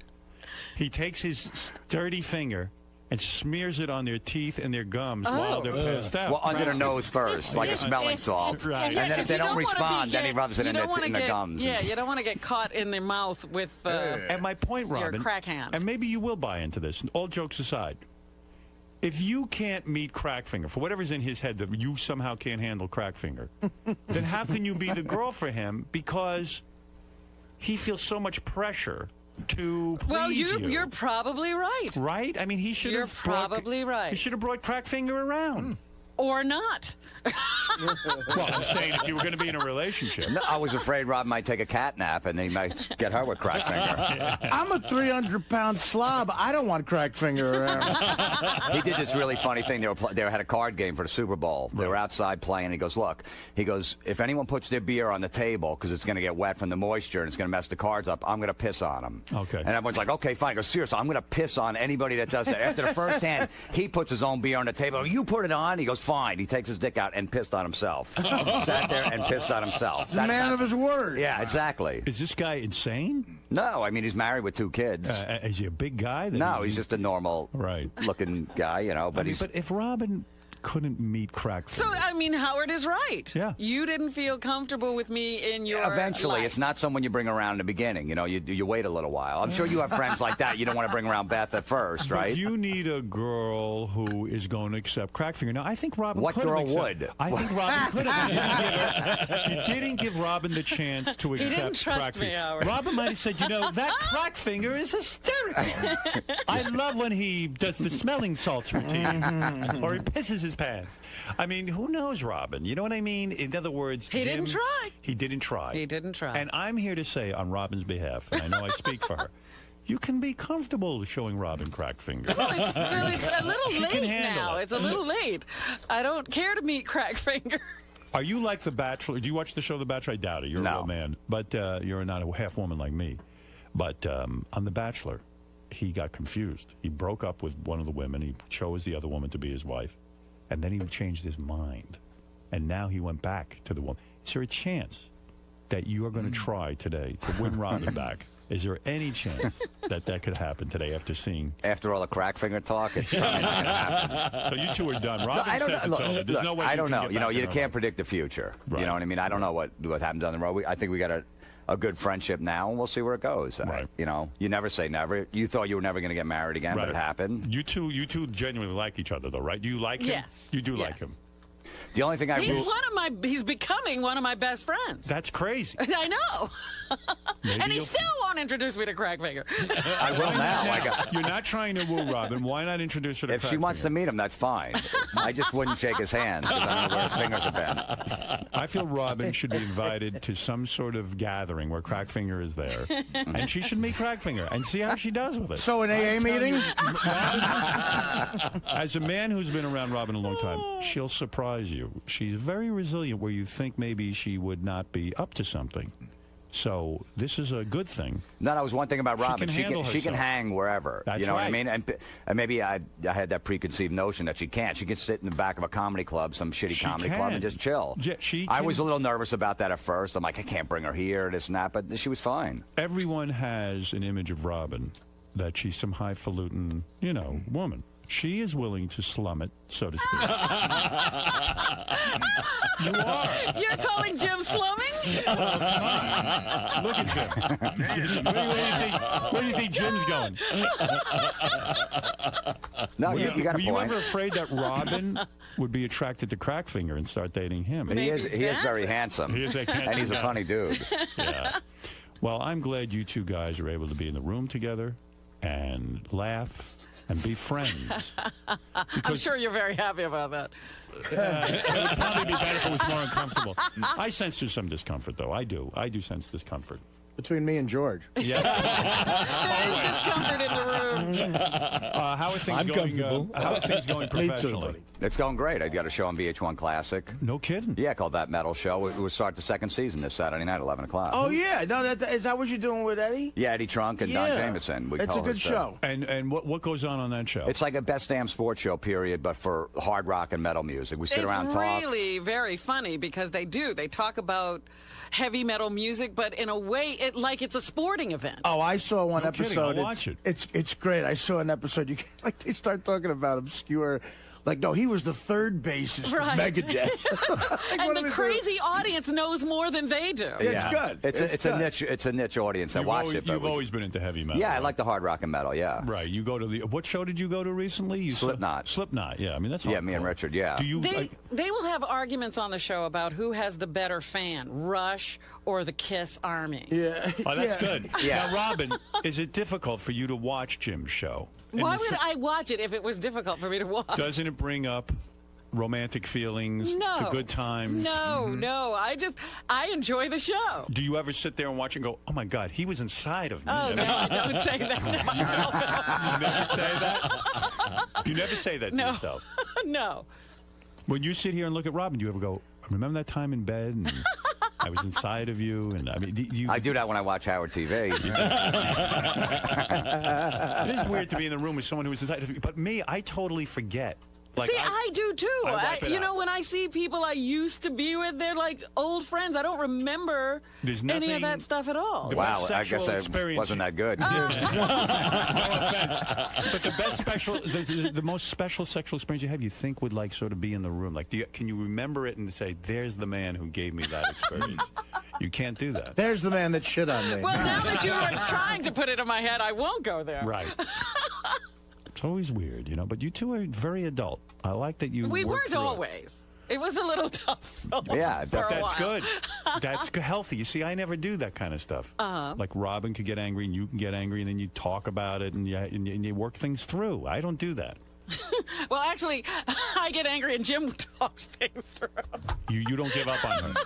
No, I don't. Angry, avoid her? There was a point where I was gonna. I just said, "Look, I'm sorry, and I guess we're not gonna be friends." And yeah, it was at one point it was bad. You like to be friends with the people. Yeah, I'd like to. You have a relationship with somebody. I just don't like to cut them off and never see him again. I feel you're a very sensitive guy. I do feel he's a sensitive guy. He is. Mm-hmm. He does care about people. Got a big heart. I care about Artie a lot, man. Are you worried about Artie? Yeah, absolutely. Jim is a good friend to me. He always has been. What do you mean? Why don't you take his calls? What? Is that right, Robin? I don't take anybody's calls. Artie doesn't take Jim's calls? No, it's I'm too expensive for him as an opener. You know what I mean? When you start moving up, it's like... All right. Well, first of all, I thought we were working together a couple weeks ago, and then you were on the road or something. No, I know. I'm going to do some shows with him. Yeah. No, but I am there. Absolutely. Look, you don't want to, Well, and he's headlining himself, too, all over the place, so... Who has the bigger fans? Who has the better fans? Kiss Army or Rush? Or Rush? I would say probably Rush. I disagree. I was never a huge Kiss fan. I never really got it. I never got it. I never got I didn't Kiss. either. Me neither. I like the stuff, but I never got it. I consider that more theatrical kind of stuff. But the Kiss Army, unless I'm wrong, they seem to have made Gene Simmons the richest man in America. They seem to buy whatever shit he puts out. Crap, yeah. They seem to follow Kiss around, and they really are, ecstatic over them. I don't really know too many Rush. What do you know about Rush fans? Nothing. Nothing. I mean, I don't even know any Rush fans. But that's why you don't have to be a hardcore fan of metal to like the show, because the arguments are just so entertaining. And then you see these guys from, what is it, the 80s they were big? Yeah. Right. They are still dressing the same way. It's the funny. It looks like Halloween, that show. So why do you think Rush has the better fans? I never got the Kiss thing, so that's why I said Rush. Oh, I see. But to me, either crowd doesn't get any chicks at their shows. Right. But how do you evaluate the better fan? I do it by the fact that they support Kiss, and no matter they put out a casket and people buy it. Well, also Rush, hasn't been played on the radio. They put out an album every year, and they sell out like 2-3 nights at the Garden all the time. I see. And you're like, they're still around, but they got hardcore fans too. They got Geddy Lee. I mean, they don't just sell all their shit either. What is your fascination with Oz from Stryper? What is that all about? Do you ever discuss... No, I like that band Stryper. Richard likes them too, yeah. Do you ever discuss that with Robin, or do you leave her out of that? And we never got to that. That's my point with you and Robin. Look, we went to shows. We went to Van Halen. We saw Stone Temple Pilots. Was she fun when you brought her? Absolutely. Then what the hell's She was drinking beers. I like you two together. You know what I mean? What's the problem? Why are you two not together? You love the shows. You can take Robin anywhere. She's got the big cans. She's up for it sexually. Here we go. I know she's good in bed. I just know it. I don't even doubt it. Really, you think so? She doesn't like to blow you, but she'll definitely put out. No, you've admitted that. But she doesn't like to blow? She'll do it for you begrudgingly. She told me that. Okay. You did? You're right. You're absolutely right. Okay. Didn't you agree? I didn't see her make a face before. Like she was going to do the dishes. I feel like you two are perfect for each other. I don't know. It's upsetting to me. I really thought this was it, Robin. Well, you were wrong. I saw You've wedding been bells. wrong before. You saw wedding bells? I saw her walking down the aisle. You've been wrong before. I saw her walking down the aisle. I'm telling you. I feel bad for Fred too because now he can't do the impression anymore. It really bothers Robin. Yeah, for a while I wanted to kill Fred. This is why I think Robin is still in love with you because she can't even bear to hear Fred. No, do your no, I voice. like it. I always do. loved it, but for that moment that I was not so happy with him, it was a tough thing. People come to my shows, go, "Oh my God, your act isn't that dirty." I go, "So what do you mean?" He goes, "I hear you on Howard Stern every morning, and you're disgusting. The things you say are awful. I didn't want to come see you. My boyfriend dragged me here." I go, "That's not me." Well, would Crackfinger have been your best man if Robin and you did tie together? Would he have, Well, I would have hoped that I would meet the best man. He probably, either that or one of my brothers. I'd probably bring Crackfinger in just because it's more interesting. I think Robin really liked your family. I think that was devastating for her because she not only lost you, but she lost your entire family. Oh, my God. Well, she only met him once, but no, I mean, I do Really? have I'm close with my family and stuff, and she did like that part that I was. She did like it. She Yeah. liked that about you. Yeah, she liked you. I'm telling you. I think. I still like him. You do. It's not a past tense thing. I think the back door is open. If The you wanted back to crawl door? In, if you wanted to crawl in the back door. Which back door? She locked the front door. I don't mean the ass. I'm talking about literally.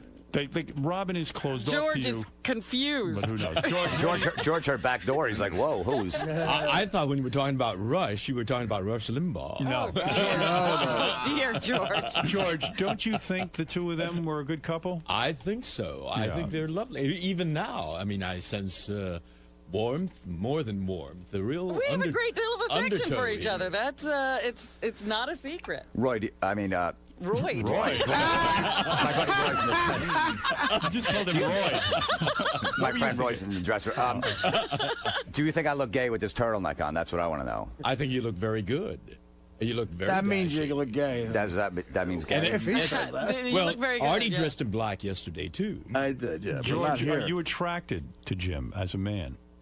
You know, I'm attracted to beautiful people. Is he man, beautiful? Man or woman. Yes, he's very attractive. Right, Robin. What would you do to him?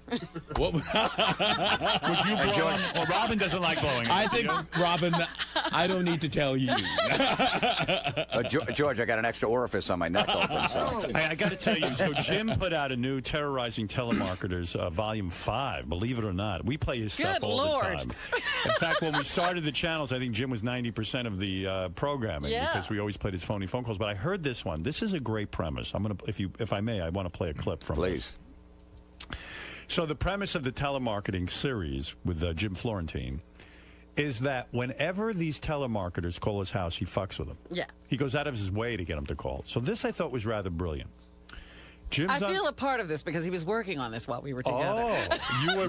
This is how he shows off to you. Yeah, she was in the creative process. I go, I got a good call to her. I said, what was it? Yeah. And another cool element of See? this, from like a production standpoint, it's not a pain in the ass because if they call you, you don't have to get permission from them, right? Technically, you don't have to, but, Right. you know, as long as you beep out name and company, we do, but, you know, because everybody could sue for everything. All but, right, all right. So listen to this. Jim gets a call from a telemarketer, and he, in the middle of it, there's a guy from the phone company working on the pole outside who interrupts the phone call and starts to advise Jim during the telemarketer's pitch. That's Don Jamieson, my buddy Don. Oh, is that Don? Yeah, Okay. yeah. Well, this is great. This is really good. Enjoy this one. This is from Terrorizing Telemarketers, Volume 5, Jim Florentine.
Pretty good, huh? Wow. That's a good one.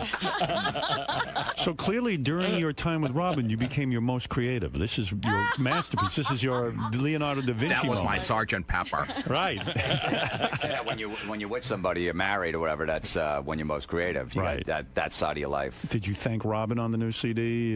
Did you say my inspiration, Robin? Is there any mention of Robin on the new CD? There was no thanks to nobody on the CD. Nobody. But she knows. Right. Well, Robin, I feel you were his Yoko during this. She almost broke up me and Don Jameson, my partner. Well, congratulations on the new TV show on That Metal Show, premiering this Saturday night at 10 o'clock on VH1 Classic. 11. Oh, it says Saturday night at 11 on VH1. Didn't I say that? You said 10. I did? Gee, why the hell would Are I you say that? getting, like, dyslexic over there? I think something's wrong with me today. Yeah, we got Black Sabbath, we got Metallica this season, Queensryche. You mean they're coming on Anthrax, there? yeah, all those guys, yeah. Metallica's coming well, on your Lars, show? we did an interview with Lars, yeah. Right. We have Black Sabbath coming in today. We're taping our last shows today. Wonderful. Well, let me tell you something. You are at your most creative, and I think it had something to do with Robin's influence, but I can't prove it, and not that she's looking for anything, but I want to say that myself. So you're saying if I do a Telemarketers Volume 6, I should get back with her? Yes. Yeah, I do. I think this is your best work yet. I mean, there's a trillion funny phone calls on this thing, and you can get that at jimflorentine.com. Did you and Robin ever develop pet names for each other? I never heard you referred to as Honey or any pet name. Did you? Was she always Robin and you were always Jim? Yeah. Is that right? Sometimes she would slip and call me Howard. Yeah. What a shame. Yeah, a couple times in the bedroom. You know what? But that's a sweet nothing. Yeah. She'll never get over me. So you really think that she dated me because she likes you and she kind of like, all right, he's a funny guy, and if Yeah, I I can't think have Howard, that It was Robin. a transference thing. I said, oh, another funny guy. I think the hell that's Robin's life is that she's in love with me, and no man compares to me. I mean, you came close. But right, she thought, all right, he's close enough. He's a funny guy. Right, but unfortunately, she will never have the true love of her life, Howard. I have you every day. I don't need you. See, if you were willing to change your name to Howard and pretend to be me and put on a big wig, you could have. I'd ignore you the way I ignore him. Right. You don't think Robin could get into your lifestyle, going to bed at 8 o'clock every night? Oh, she'd love it. Not traveling. She goes to bed late and travels. That's not my. She does. I know. I mean, we'd stay up till about like 10:30, 11 o'clock. o'clock. Wow. Before she had to go to work. Wow, that's unbelievable. And then she gets up all fired up. Do you think it's from those coffee enemas that she's caffeinated heavily? Well, eating healthy and taking care of yourself definitely gives you the energy. Did you ever see her take an enema? You never saw that. I put one in. You did. Now there's a revelation. Offered, I told her it was a coffee. Did he offer? I told her it was a coffee enema. It was something else. Hey, here's a coffee enema for you, honey. Don't turn around. Well, listen, I guess I'm happy for you guys. You seem like you're over one another and still remaining friends. That's incredibly mature. George, let that be a good lesson to everyone that you can be friends with the person that you break up with. A lot of times people get very immature. And these two have proven. Why did you address that to me? Well, because I don't think. What is he saying about you? Because I know you When don't you believe. and Brad break up? George has confided in me. He doesn't believe people can be friends after they break up. He thinks if Brad breaks up with him, it would never be the same. They would not be friends. It would not be the same, but I'm sure we could be friends. I know. I'm just kidding with you. And I can't imagine us breaking up. He could have addressed it to you or me, and he knows I'm empty inside. Well, cuddle him up, and I could adjust to a lot of things. Oh, well, thank you. Jesus Christ. I've adjusted to you. I know. Were you turned off to Jimmy's big balls, Robin? Oh, here we go. I never noticed his balls being particularly big. They're big. All right. You spent more time with him, obviously, Let's than whip I out did. that sack. There was a few years it was definitely overblown. It looked like I had elephantitis. Right. But they went down for some reason. Really? Yeah. I saw the elephantitis ball. Yeah, you saw the last month of elephantitis. I think it's the Joyce Kilmer rest stop. Robin's been known to hang around a few men and basically make their balls get smaller. What are you guys doing seeing his balls? He showed it to me at a takes rest pictures. stop. Oh, really? Yeah, that's his thing. You go displaying yourself. Well, yeah, if you got something big, you might as well show it. If I had a big dick, I'd be showing everybody. Why not? He's got big balls. Do you like that, What's George? big now? George, do you like Are big you ready balls? to display? You're getting a proposition, George. I mean, George, do you Yes. like big balls?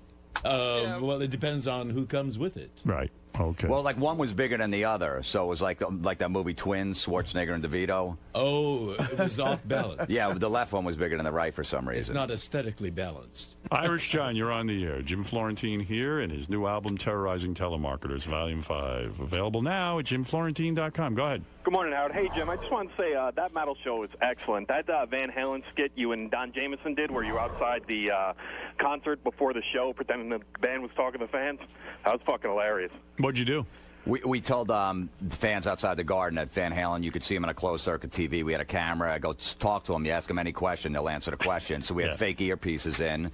And one guy's like, we just want to say, Eddie, you're a great guitar player, and I like you. He said, Eddie, that guitar you played on the first album, where is that? I haven't seen it since. I'm like, Eddie said, why'd you bring that up? Someone stole that guitar. Now he's all pissed off. He's like, I'm sorry. I'm like, I go, Eddie just left the room. And now the next, ask Alex something. He goes, Alex, you're a great drummer. He's like, why'd you say that? There's a lot of good drummers out there. He goes, well, I just was saying something. And by the end of the bit, everyone was out of the room. The whole band. He scared the whole band away. I go, look, security wants you to put your ticket up to the camera because they want to see where you're sitting. The guy's like, should I run? And the guy just ran away. He ran away He from ran the away camera. because he scared the whole band away. And Don Jameson started making out with some fat chick, like this big, fat, disgusting chick. I don't know what the premise of that was. Well, no, because I said, David Lee Roth, you want to come backstage? Dave will give you a backstage pass. She's like, yeah, definitely. I go, okay, you have to make out with my co-host, and you get a backstage pass. So Don made out with like 6 chicks. It was great. That's unbelievable. It was great. They were willing to audition. They were willing to actually make out with Don in order to get to They made David out Lee with Roth. 6 of them. And then afterwards, they go, we're only joking. Right. And they don't mind. They didn't mind. At least they and got to Don make got out 3 with some- numbers. Unbelievable. Well, listen, you're a funny guy. There's no question. It's a pleasure having Jim Florentine here. Robin, I could see why you fell in love with the guy. Hey, Howard, You're falling in love with him I've now. fallen in love with him myself. What is it, Irish John? Hey, Jim did a joke. I seen him in Nokia Theater, and he was talking about the dating sophisticated women and how the women can't figure out that a guy that makes fart jokes and has friends called Stinkfinger, how a relationship like that didn't work out. Was that written? Was Robin the inspiration? No. That was before That sounds like a Robin inspired No, I didn't. thing. That wasn't my joke. No? Oh, did I tell her wrong? I was a little drunk. You never even said You heard that. something that didn't even get said? He said something about dating a woman and, how they don't understand how they can't get along with a guy who's so childish and tells fart jokes. All right, whatever. Who cares? Mark, go ahead. You're on the air. Peace and love, peace and love. Peace and love. Hey, Jim, is it true that once you go black, you never go back? No, that's not true. You went to white? No, I mean, I can. I mean... Who are you dating now? Nobody. I thought you said Look, you had... in this economy? I heard you had sex since Robin. Where'd you hear that? I heard some things. I'm like, I'm only human. Listen, Robin, too. She has Robin too? what? Robin has had sex since Jim. All right, whatever you say. She Am has? I wrong or am I right? I didn't ask her about I don't discuss these things on the air anymore. Well, I'm messing with Jim. Don't, Robin, fuck his head up. Come on.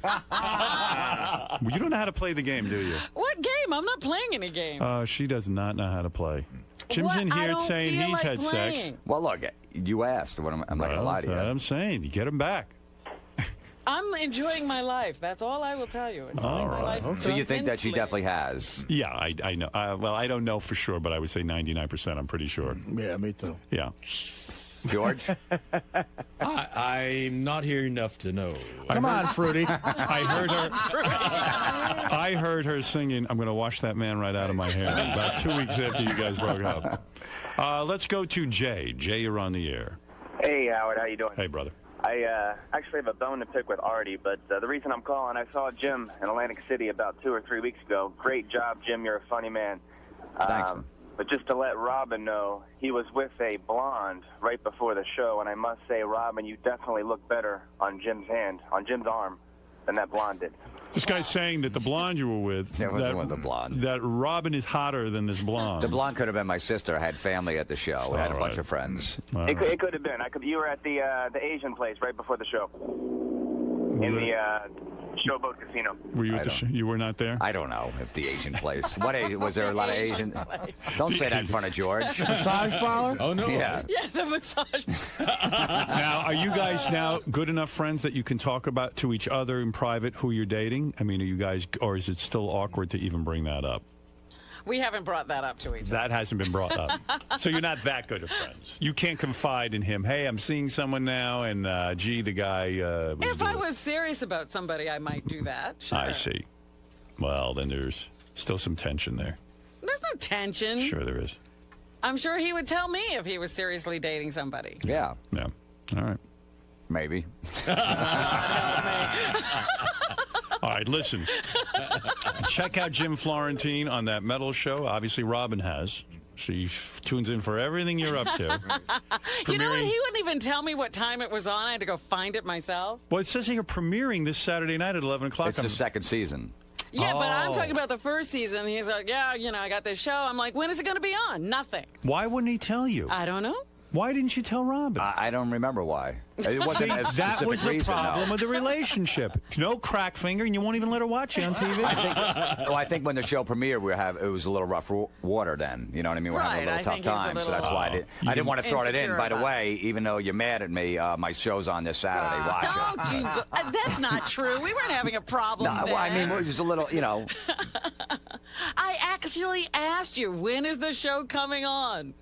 And he said he would not tell you. When he answered, he didn't even say anything about the show. I was like, geez, that was odd. Watch out.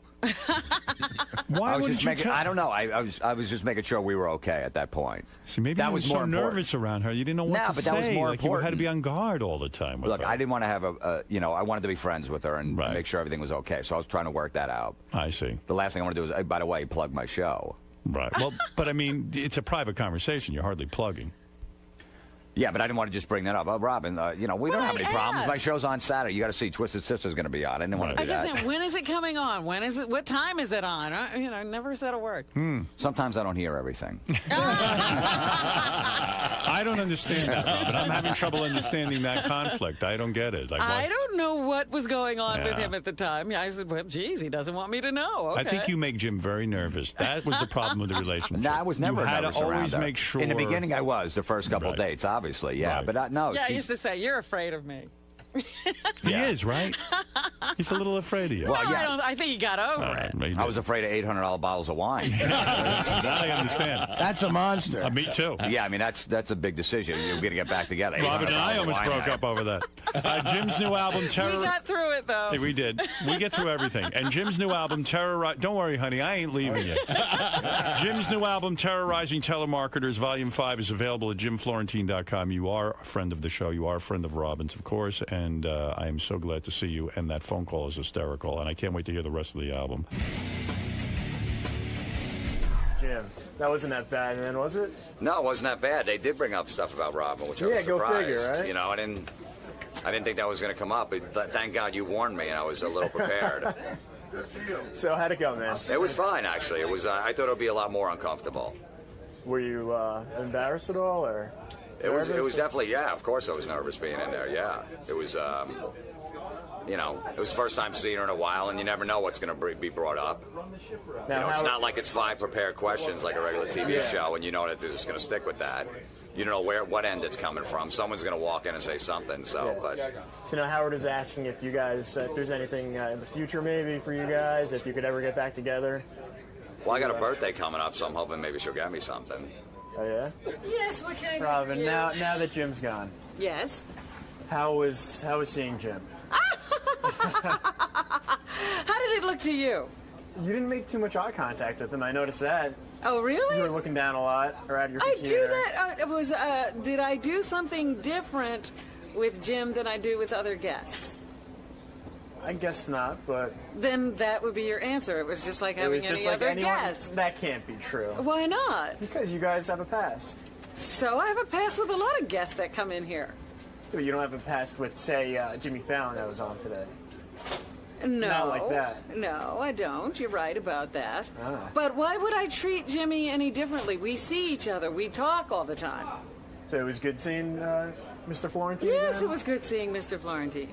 Was it awkward at all? No, I told you. We see each other. I do not buy that. Well, I can't help you then. I'm sorry if I can't supply you with the truth you want. All right. He seemed a little nervous. Yeah, he was. I guess. He told me he was nervous. I think he was. He told me he was going to be nervous. He said, geez, I know this is going to be a little nerve-wracking, and I said... You don't see why I wrote him an email, and I said, when are you coming in? And he was like, yeah, it's going to be a little nerve-wracking, you know, but I'm sure it'll be fine. And I said, I was asking so I know when to get nervous. I'm not nervous at all. So you don't understand why he would be nervous? Oh, he doesn't do this every day. Oh, okay. So maybe it's a big thing for him, yeah. All right, so it was good seeing him, though? Yes, absolutely. You're glad he came by? I'm glad he came by. I'm glad he... Enough. High Times Cannabis Cup judge and Fuck Madonna. Great to be here. Go back 20 years with Howard. On tour with Steven Adler. Adler's GNR. So it's been a while since both of you been on the show. I was on right before you guys went from to here. Yes. I like that. So you guys must be excited to be back. Very excited. Yeah, I love Howard. Yeah, we listen to him on the bus every day. Brother, we're in his book. Did this book signing party with him. Played his birthday party at Tavern on the Green. So what are you guys going to be talking about today? The tour we're doing, my book that's coming out next year, 2 movies that we've been part of. Promiscuity, substance abuse, music, rock and roll. Sounds like it's going to be a fun interview. It'll be interesting. All right, guys, we'll see you in there. Thank you. But the reason Steven Adler's coming in today, and I guess you know Stephen Best from Sober House and Celebrity Rehab, but Stephen hooked up with Chip's Enough, so Chip's with him. Yeah, I saw Chip out there. Yeah, I'm gonna. You didn't get to say hello. Well, I'll have Chip come in with him. Oh. That's there's Steven, and there's Chip. Look What's at Chip. up, Chip Steve? got a new hat. Chip. But always a Steven, hat. Good seeing you. Chip's the best, man. Chip, man, you look beautiful in that hat. Jesus Christ, you got more handsome. You son of a bitch. The people he hangs out with. Take the hat off, for Christ's Yeah. sake. The headphones are attached. You got to lose the hat. I can't do this. No. What is that, a sun hat? Because you know why? Because the. It'll just. That's keep his, you I'm from getting getting ready to Hi, move to Chip. Florida How hat. are You look great. Well, thank you. My grandmother had Beautiful, Robin. chiseled black woman. Wow. Very sexy, I beautiful hail chiseled you. woman.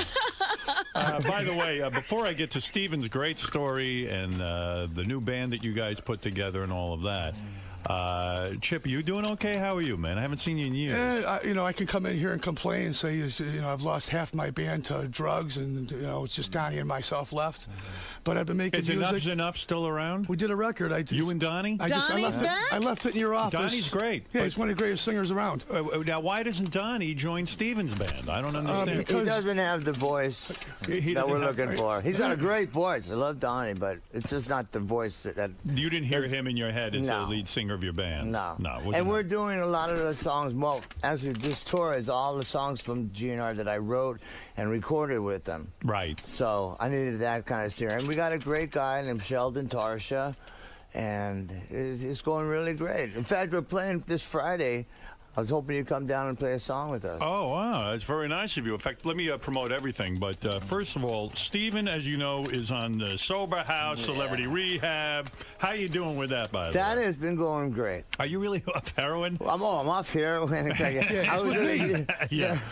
Are you on heroin, Chip? You know better than that. I just smoke more pot than Pablo Escobar. That's it. Now, are you a good influence on Steven? I mean, when he's smoking his weed, you don't want to smoke any weed? I'll take a hit now and then. Is that right? Does Dr. Drew know that? Dr. Drew does know that. He's okay in with fact, who is this here? Russell Brand. Russell, dude. I got to hook him up with Dr. Drew. No, he's off heroin. Yeah, it doesn't matter. Everybody is. Yeah, it doesn't matter. There's still some issues there. Steven, tell me the truth. You can tell. Huh? Steven, Steven, honestly, you break my heart. You really do. I mean, to get kicked out of Guns N' Roses had to be the worst experience in the world. The number one band, a legendary band. I mean, I love that band.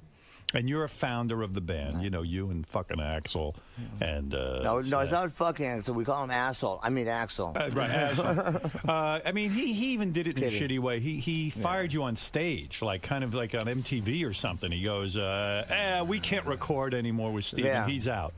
The whole drug thing, it was hypocritical for the fact I was doing drugs with them, and I wasn't even doing the hard drugs like they were doing until after they kicked me out. Wow. So was he wrong to kick you out, Axl? Of course he was. And Slash was wrong for not sticking up for me. Slash was your boyhood friend. Yeah, since we were 11. In fact, he says hello and he loves you. I talked to him last night. I love Slash as well. He's a great guy. He's always been on the show, but you really do resent him because he didn't stick up for you. I did. Right. I did until I started 8 days before we started the Celebrity Rehab. Right. I went into a rehab in Pasadena called Los Encinas, and I called Slash. I said, "Come down. I really need to talk to you. I'm doing this show for VH1, and I got some issues, and I want to take this as far as I can take it." Right. And so he came down and we talked, and I apologized to him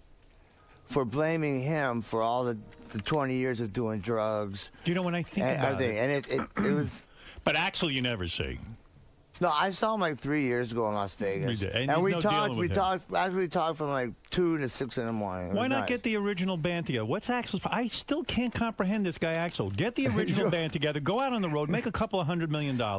Right? I'd go see him, and then sit out the rest of your life and have a good time. To sit down and talk business to this motherfucker. I wish we could. What is with you? You're a businessman.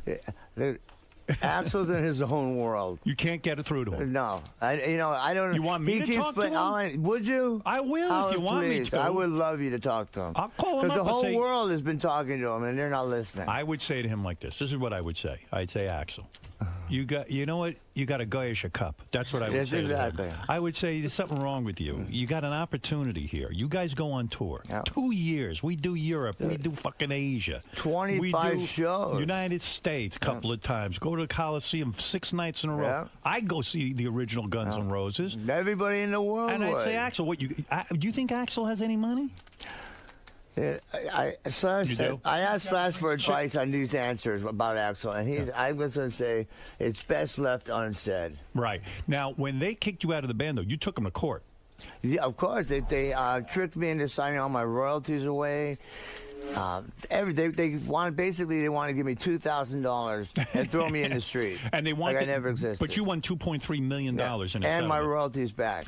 And your royalties, so you still have money coming. Because sometimes when I watch you on, I say, did all his money go into heroin and crack or whatever? Bullshit. Well, thank God royalties work, as you know, every 3-4 months. So you're still getting paid. So I'm ahead. Wow. Thank God. So you have some money. Yes.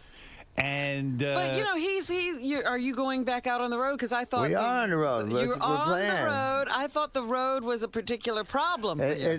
There's no problem. Because 20 years ago when I was younger, it was. Now I'm really just more interested in playing and meeting the people and doing those shows. I meet so many wonderful people. I never I don't think anybody. I don't even maybe Jesus has received as much love and support from from when they kicked you out of the band. Yeah. When they kicked you out of the band, did you cry? Of course, you did.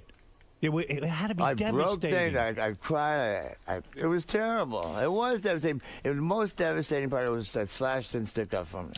Do you think you got into drugs because I understand? Oh, hell no. I was doing drugs since I was 11. Right. But the heroin, that came after. Now, Dr. Drew, I've heard you say there's a heartbreaking story that your mom threw you out of the house when you were 11. I mean, who does that to an 11-year-old? That's horrible. She's not that bad of a person. Wait a second. Wait, okay. Hold it. When your mom Chip, did your mom throw you out? I mean, his mom I had could commit his dad. murder and she's forgiven. Yeah. That's right. Yeah. So everyone knows. I have a Jewish mother. I don't want to throw no guilt on her. But she's Steve, very wonderful now, and now that I'm back in control of my life, she's back in control. By the way, you do look good, and you do seem healthy. Dare I say? Isn't that weird? It's weird. It feels so weird, good. huh? Yeah, I mean, it feels good. I was waiting to see a really fucked up guy come through the door. Well, last time I came here, even your speech sounds better. I took speech lessons. Are you having any trouble understanding him? None at all. Me neither. I'm really shocked. You. It's those Evelyn Woodhead books. Yeah. Well, Dr. Drew and Dr. Sophie, which I say hello to. Dr. Drew thinks, he said, he kind of alluded to it on Celebrity Rehab, that your mom didn't kick you out of the house when you were 11, that this is a figment of your imagination. No. This is what he thinks. No, he doesn't think that. He does. No.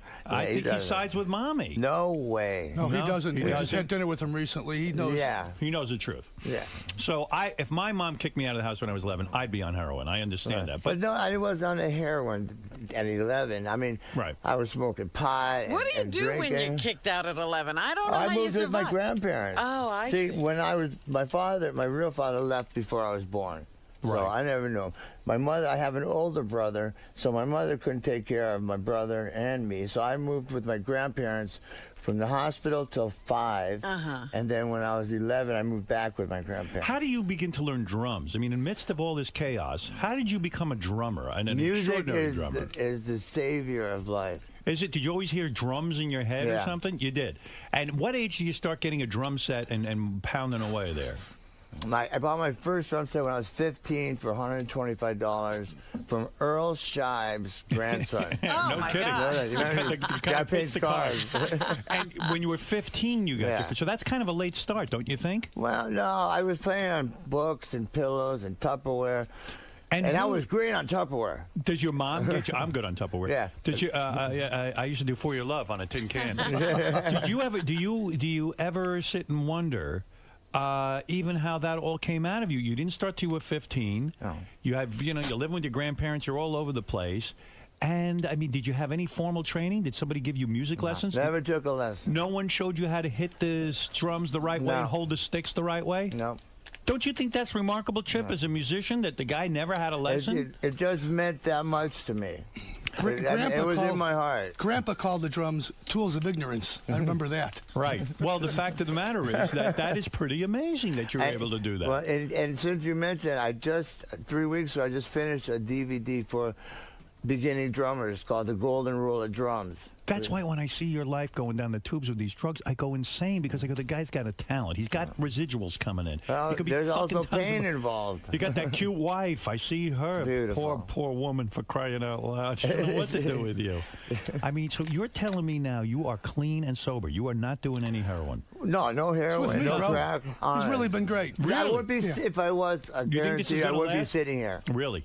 Oh, it's going to last. I have such a great support team with me. You know, Wow. My partner, Steve Sprite. I'm proud of you. Danny and Chip. I got a great band. Don't you admit that a lot of these people on Celebrity Rehab are not even celebrities and should be just kicked out on that basis?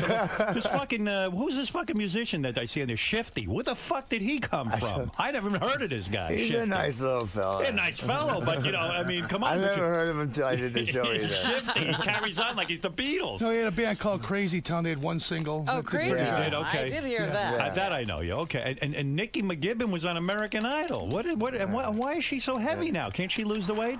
Are we on film? Oh, yeah, come on. What's going yeah, on? she got a little big, but she had kids. That's what she The got girl bigger. who's on there that was in my movie, actually, very hot. What's her Amber? name? Amber. Yeah. Did you fuck her? No. What? What kind of? What They happened did. to The you? cameras were everywhere. If I had to jack off, I'd go in the bathroom and turn the lights off because I didn't even know if there's a camera in there. It's horrible. Okay. Did you ever jack off to Amber? No. Oh, bullshit.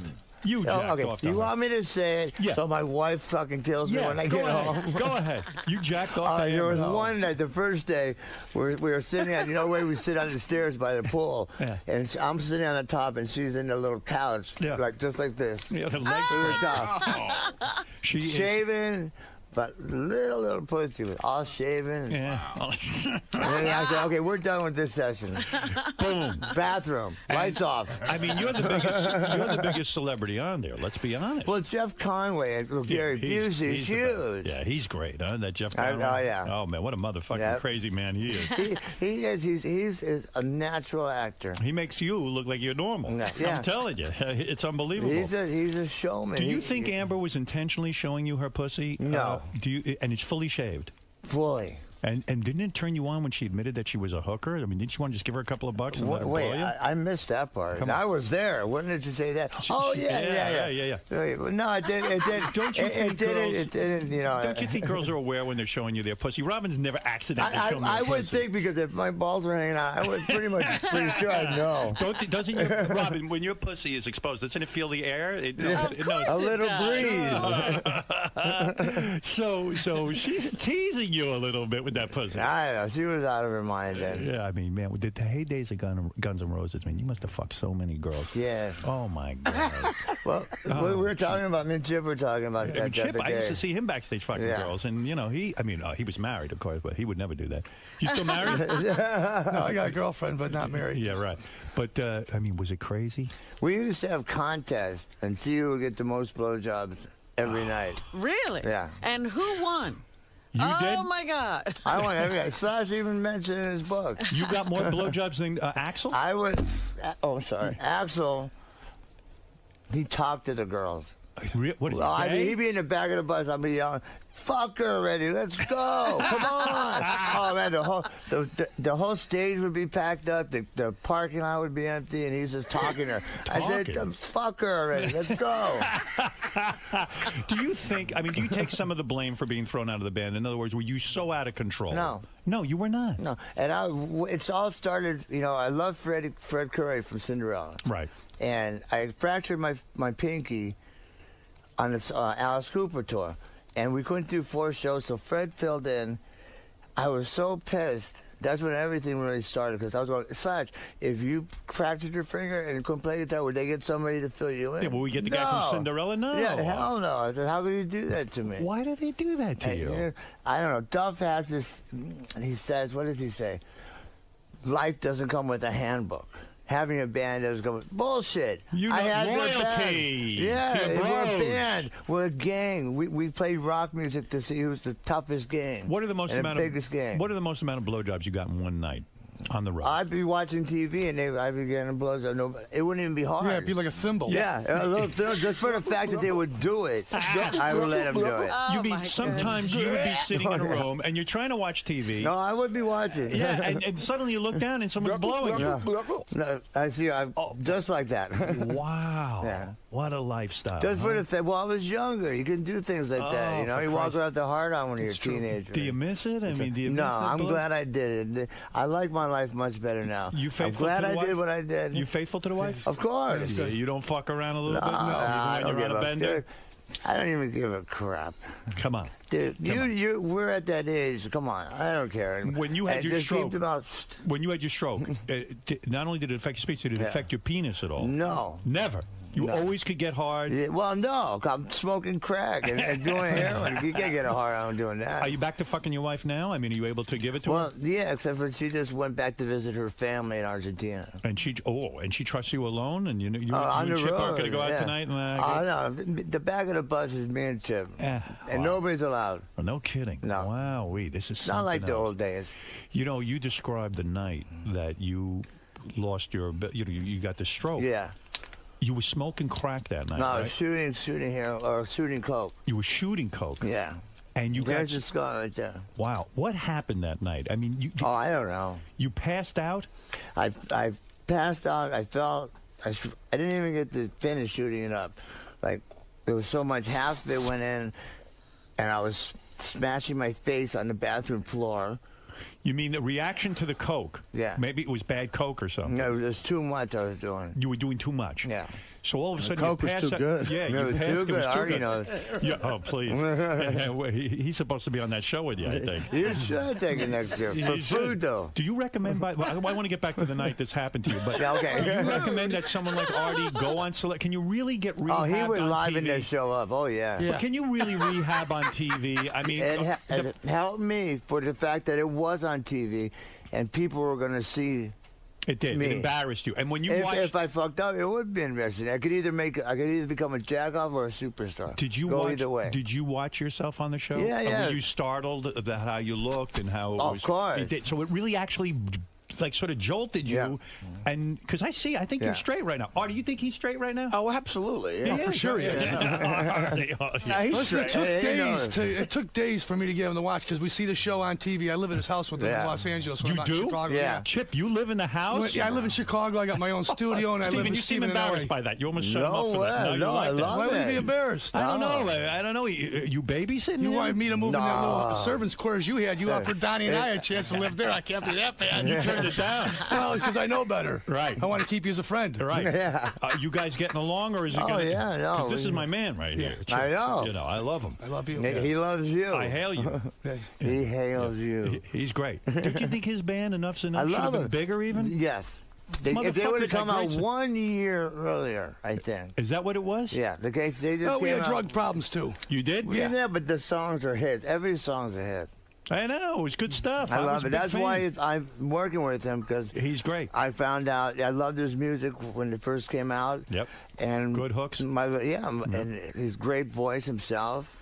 So the night that you, I wanted him. the night you had the stroke, get back to that. for a Okay. second. You're shooting Shooting coke. coke. The coke's so strong, it sends you into some sort of weird Yeah, fit. convulsions, and I was smashing my face on the bathroom floor. Right. And I started coming to, and I couldn't stop my face from hitting the floor. Wow. And there was a towel in front of me, and I finally was able to reach and grab it and put it under my face. Because it was almost like someone was nice, pushing your head into the like boom, slamming boom, boom. my face. Wow. Who calls 911? Nobody. No. I had the towel under my face finally, and it just wore off. Wow. And then, of course, like an asshole, I went and did it again. Oh. I waited like 10 minutes, and then that wasn't hard enough on me. So in other words, That's an addict. You hadn't Yeah. had the stroke yet, but then when you did it again, No, that one did it. even after the stroke, you went and did it. Yeah. Well, I didn't know I had a stroke. It was Right. only 10 minutes later. But did you realize you couldn't speak? No. He wasn't I trying to I was talk. all alone. Yeah, who was he talking The TV was watching me. I had nobody. But you had no problem manipulating everything. Everything worked. Money talks, bullshit walks. Did you? So when do you realize you had a stroke, and when do you realize that you need to go get some help? Probably like 2 years later. Oh, no kidding. Oh, no, after about like 6 months, I got in a car accident. Yeah. I crashed into 7 parked cars. Oy vey. Yeah, in Century City. Holy mackerel! What a life. I was fine. I mean, when I was doing heroin and coke, and I thought I was fine. I said, I'm just going to go to the store and get some sodas. Went around the corner, and that was it. It must be some great drug. I mean, if you totally wreck your life like this, I mean, it really Well, must. it is a great drug, but you just can't do it. Like pot, you can smoke now and then, but heroin and crack, it's like you You have to have it. Wow. And it controls your life too much. It's unbelievable, man. No. Can't believe you didn't fuck Amber in that house.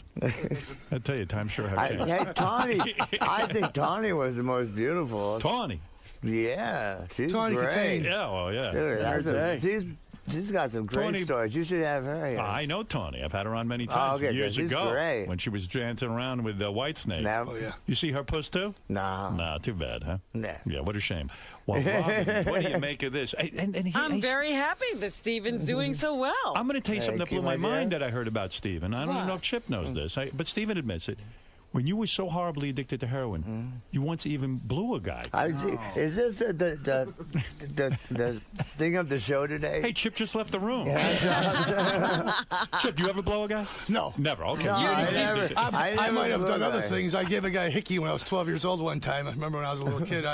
He was going out with this girl, and he goes, I want to get rid of her. I can't stand her. And I go, bro, just get some hickeys on your neck, and she'll see at school. So he goes, okay. So I gave him 2 hickeys on his neck, and the next day he went to school, and she goes, I can't believe you got hickeys. He goes, I didn't. Chip gave them to me. So I was the gay guy for a couple of years. But I excelled, not to sound unmodest, but I excelled in sports. I was really good in everything. I kicked everybody's ass, football, baseball, basketball, hockey, every sport. Well, you had so to. then I had no choice. Right. Otherwise, I was a pellabiter. Right. So what, Steven, you're all man. I know you love women. You love to fuck.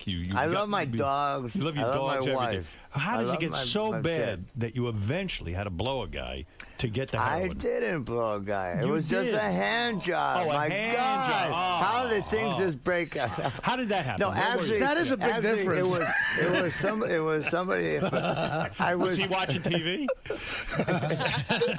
Sounds like a shortcut to thinking. But Steven, go ahead. I mean, maybe you were- Actually, it was Jeffrey Dahmer, and he raped me violently and then drilled a hole in my head. That's the movie. Yeah. But It was so hard. how did things get? That had to be rock bottom for you when you look over and you see some guy's cock in your hand.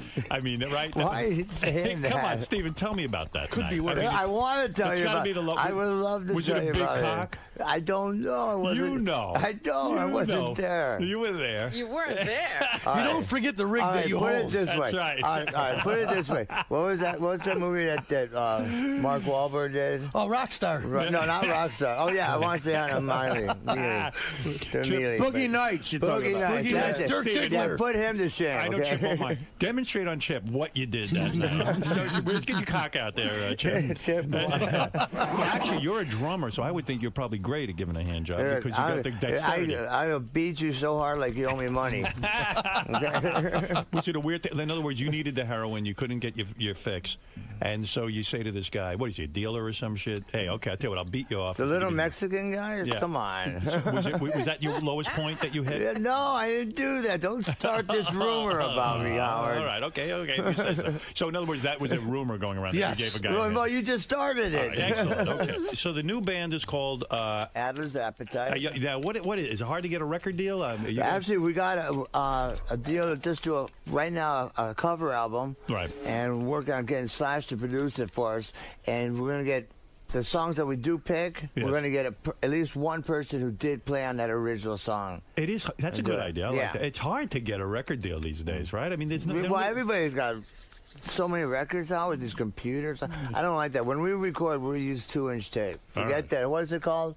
Analog. I fucked it. Whatever, that computer thing. All right, let me hear a little of this. Chip, is it easy working with Steven? I mean, It's really easy working. As a matter of fact, if I can brag a little bit, Steven came to my studio. I have a studio called Chips Enough Studios in Chicago. Do you? And I've been producing bands. It's all I've been doing because Right. Donnie's not available to tour. Yeah, Donnie's busy. Yeah, he's I don't know what he's doing, but You know what he's doing. There's a movie that's coming out in June. It's called Sugar Box with 2 X's. It's about a female prison in the 70s. And I'm playing a prison guard, by the way. But we did a couple songs in the movie, Steven and I think the stuff sounds great. He's playing his ass off. So what happened? You got rid of the wife? Yeah. No kidding. Oh, I lost everything too. What do you mean you lost everything? What are you kidding? I'm Chips Enough. She took the house. She got guitars. Took the guitars. The guitars? Yeah. I had all this antique furniture that I purchased when we were hot, when we were doing Letterman and stuff out here with you. Everything I lost because she wanted the publishing on the songs. Oh my God! The only thing I could say, even Steven knows better. And my than mom that. and dad, my mother and my father went to school with this attorney. So he goes, "I got this guy. He'll save you. Don't worry about it. He can talk a dog off a meat truck." And I got the guy. He goes, "Well, I need 15 grand right now. And here's what you're going to get. Nothing. You're going to get out of the relationship. That's what you want, right? I said, yeah. I just want to start over at my old man age of 65. So then he says to me, he goes, I'm going to help you out here. She took everything, but she did not get the publishing. So Donnie and I get to keep our songs. God. That's all I have. There's no pension plan in this shitty music business. No. And record companies don't care about us anymore. You know that right now. Is that why you're living in Steven's house? No, I went to Steven's house because I live in Los Angeles, and my chick lives out there too, so I got a chance to hang out with her. How's the chick? Is she hot? Oh, yeah, she's out there. She's out there? She kills me. Let me take a look at her. Yeah, her brother's a senator. I don't know if you want to. Don't say that. Where's he a senator? You gotta start shit. Yeah. What do you mean to start shit? Why? What's wrong The with government is evil. That's why. Come on, he's not good enough to date Oh, anyone? he's good. No, he's running for government. Congress. His name is Mike Thompson. Real good guy. Big Guns N' Roses fan. Let me see her. Look at this. Look what you're banging. Wow. Hey, Susie, what's happening? How's Chip in bed? She's still doing it?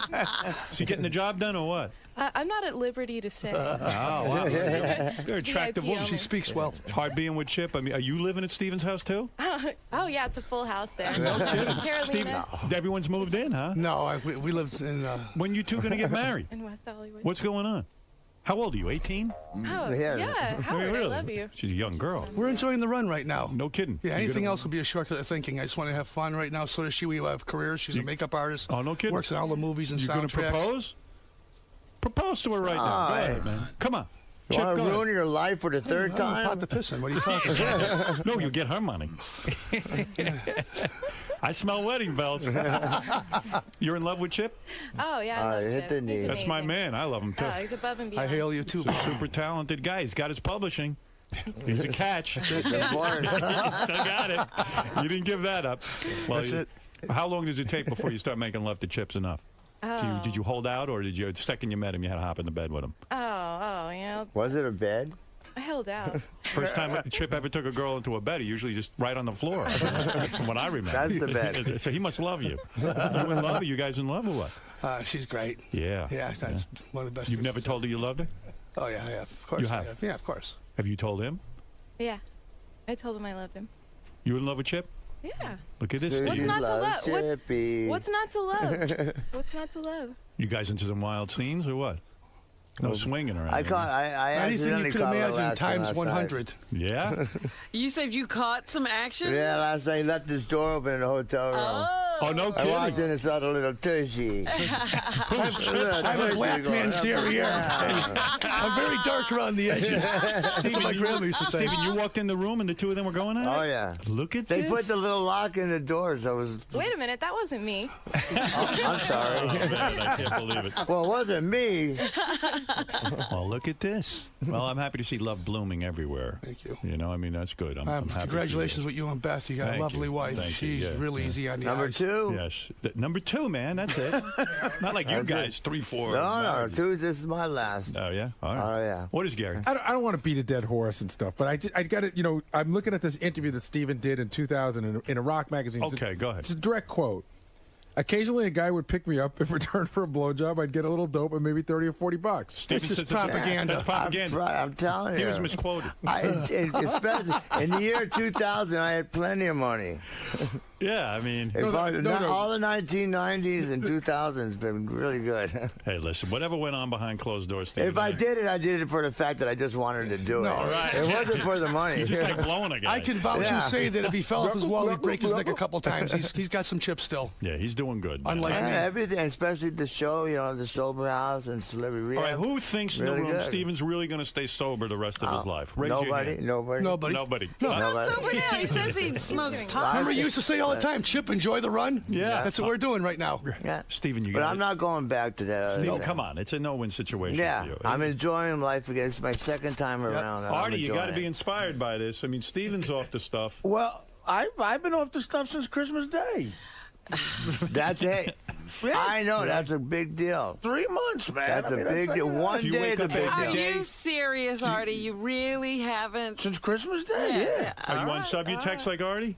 Oh, Subutex? I try. Well, that's what got me off. That, well, they gave me, what was that called? Suboxone? Suboxone. Suboxone. It's the same thing. Yeah. All right, listen, I'm proud of you. I hope you do stay up because you're a great Thank- guy and you're a great Thank you. talent and you got some good friends. And I had great people. You know what I mean? I mean, what are we doing here? This is crazy. Sometimes I'm watching on TV, I want to shake and go, Steven, come on, motherfucker. What are you doing to yourself? This is Well, crazy. it was a great experience doing it, and maybe you got to it go was into nice. therapy, deep therapy. I do. I see Dr. Drew, Dr. Sophie. You see Dr. Sophie? You're still seeing Dr. Sophie's. He is the head of psychiatric. Who's that guy with a hat and the red Oh, that's Bob Forrest. He seems okay. He's seems a great yeah. guy. I know him forever. He was in a band called Thelonious Monster. Oh, no kidding. Yeah, we did a couple shows, Guns N' Roses. Steven yelled at that blonde chick on the show so bad she locked us up in the room and almost went back to getting high again. Yeah, she was kind of cute, too. You never did her, huh?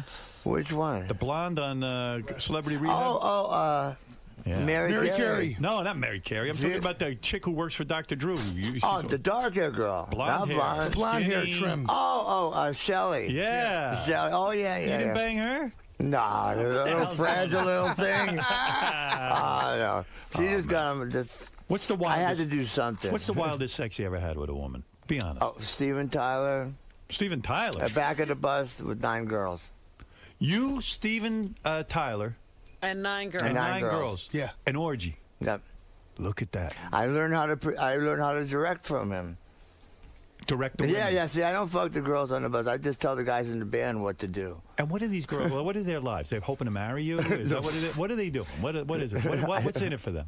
Nothing. Story. Just the experience of that being with somebody. No kidding. You know. The story. Music's very, And what's Tyler doing? Is he powerful. banging these chicks? You see his dick? No, he was playing the director. Yeah, actually, he was the only dick I've ever held. I didn't hold it. It was through the pants. Right. You held on to Steven Tyler's Well, dick? I said, here, girls, look, it's no big deal. And boys, you got a big one? Oh, sure. Huge. Tommy Lee. Tommy Lee's nothing. Bigger than you. Bigger than Chip. He's got a rig. Bigger than Chip? Bigger than, this guy's got a rig. How are you seeing his rig? Well, we take showers. I saw last night. What are you talking Yeah. about? I just told you. It's not We like got we're to talk comparing. later, baby. Is it hard to handle? Is it hard to handle Chip's penis? I mean, is it really that big? Wild. Like a snake. When you're in bed with Chip, were you ever scared the first time you saw it? It's a monster. Is it really? Is it the biggest you ever had? Is it the Thank you, biggest? Robin, for that. Is his the biggest you ever saw? Yes. It is. Absolutely. Look at you. Above and beyond. I didn't know you had a big rig. How big is your rig? How many inches? You've measured it. I don't want to brag. Be honest. I'm All okay. I know is I saw his ass My up mama in did a here. good This chemistry. high. Really? Steven, how many inches? Come on, Steven. You saw You're it. like that. Chip. Oh, yeah. You ever measured it with a ruler? And don't but measure I've from never- your balls. I mean, no, but no one's ever really complained. Okay, two no, handfuls. it sounds like Two handfuls. Wow. He's really that big, huh? And were you scared the first time? Did it hurt? Honey. Honestly. Oh, baby. Well, there's nothing wrong with saying that. Yes. It did. Mhm. You were in pain. Yeah, very painful. How do you are you scared of it in a way, like because it could hurt you? I mean, do you ever get like stomach pains afterwards? I'm being serious. And what do you do to alleviate that? He should wear a ring around it to keep only half of it in. I dine first. No, seriously. I understand that. But seriously, have you ever been like hurt, like where you get physically ill from it? No. No. Physically ill? Yeah, because it could be too big, Steven. I don't Well, know. I don't know about that, but I fucked girls that the next morning I woke up and got physically ill. But Shit, man, that's some weapon you got. Good for you, bro. My mom and dad had good chemistry when they had me, I guess. Yeah. Evidently. Oh, man. Could you ever go back to a regular guy, regular size?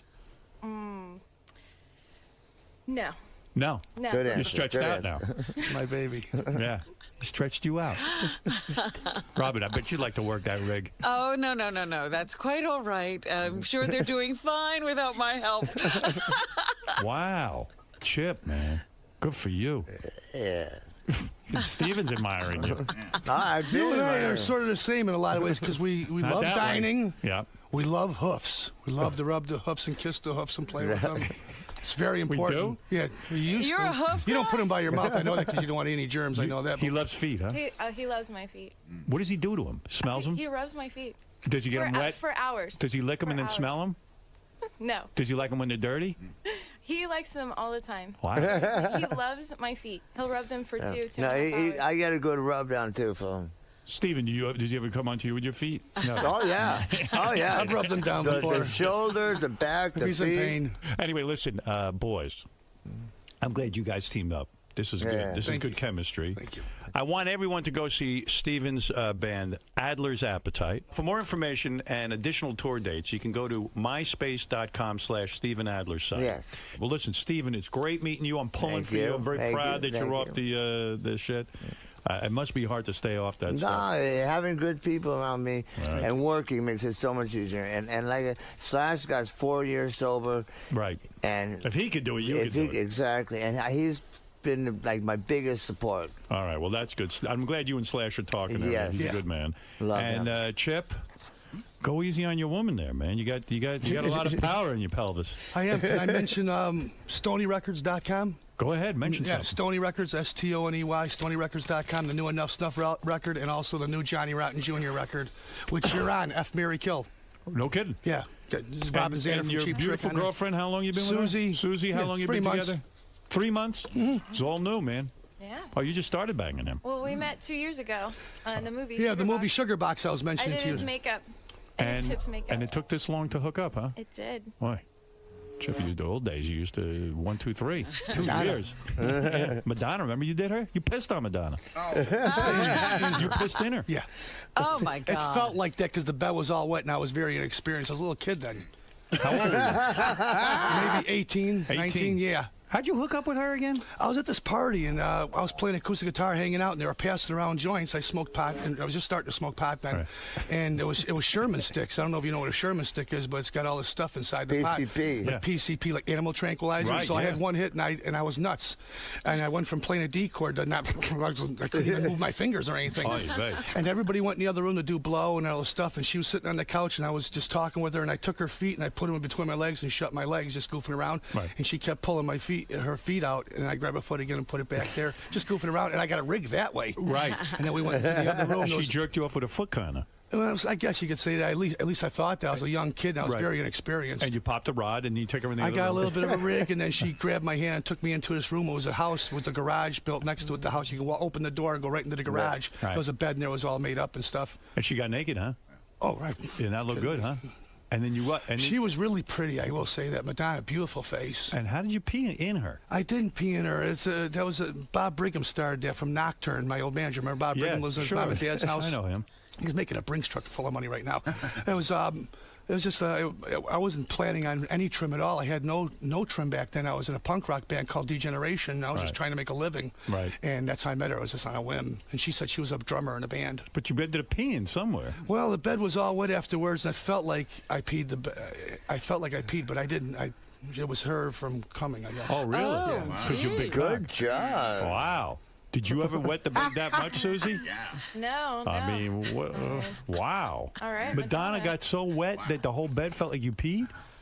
Yeah, and I lasted pretty long. I was surprised because usually, it's a real short run. With the first Wow. time when you're with somebody, it's usually the 2 seconds. the old 3-minute egg. Steven, what was it like when you banged Madonna? It was just a 2-minute pounding. No, it was Christina just a Applegate. 2-minute pounding. Christina Applegate. No kidding. You and her hooked up? Yeah. No Beautiful shit, boy. She's beautiful. Christina wonderful. Applegate. He dined too. Wow. You dined at Oh, that. yeah. I hail you. How'd that look? Beautiful. No smell, nothing? Of course it smells. All pussy smells. No, I beg to differ. I didn't say it smelled bad. Susie's. I didn't say bad. No kidding. That was while you were in Guns N' Roses? Oh, yeah. And who married Rod Stewart? Oh, Rachel Hunter. You got her? Yeah, back in the day. Is she any good in bed?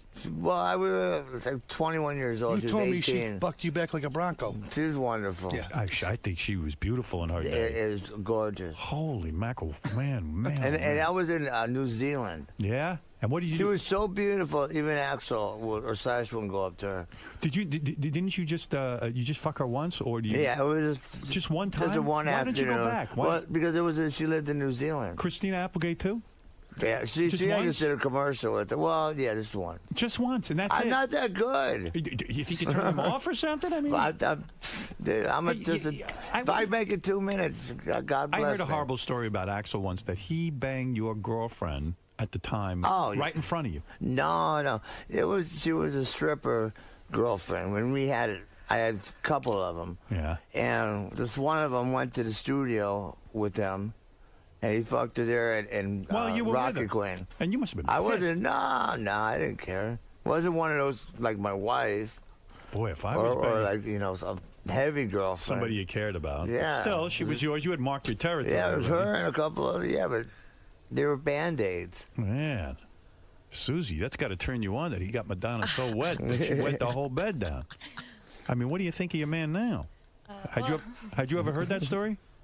You know, I always liked Madonna's music, but now it's so funny. No, Whenever she comes on the radio or something, I think about it. I'm like, oh, ew. I'm just glad it was like back then. You know, I think she's a super talented, wonderful, amazing woman. I'm just glad it was, hopefully, pre-days. When she wrote that song like a virgin, was it about you, Chip? I doubt it. You doubt it. All right. Yeah, I'm in line with a bunch of cats. Well, you guys are a lot of fun to hang out with. You got to admit these guys are fun. Oh, yeah. I mean, come on. I mean, what is going on here? They got it going on. Hey, David Lee Roth's on the phone for you guys. I'm going to say hi. No Hey, David, way. go ahead. Hey, Howard, good morning. This is Rock'em Sock'em Diamond David Lee Roth right here. Is this Stephen Adler? Yes, sir, Diamond Dave. I love you. This is live on the air. How you doing, Stephen? Great. You know, Howard, I got to let you know something. You know, a little secret here. Back on the 1986 Eat 'em and Smile tour, Stephen blew me backstage for a Thank you. That's what I knew. There you go, Stephen. All right, hey, David, thanks I for didn't want sharing. to say. Thank you for reminding me, Dave.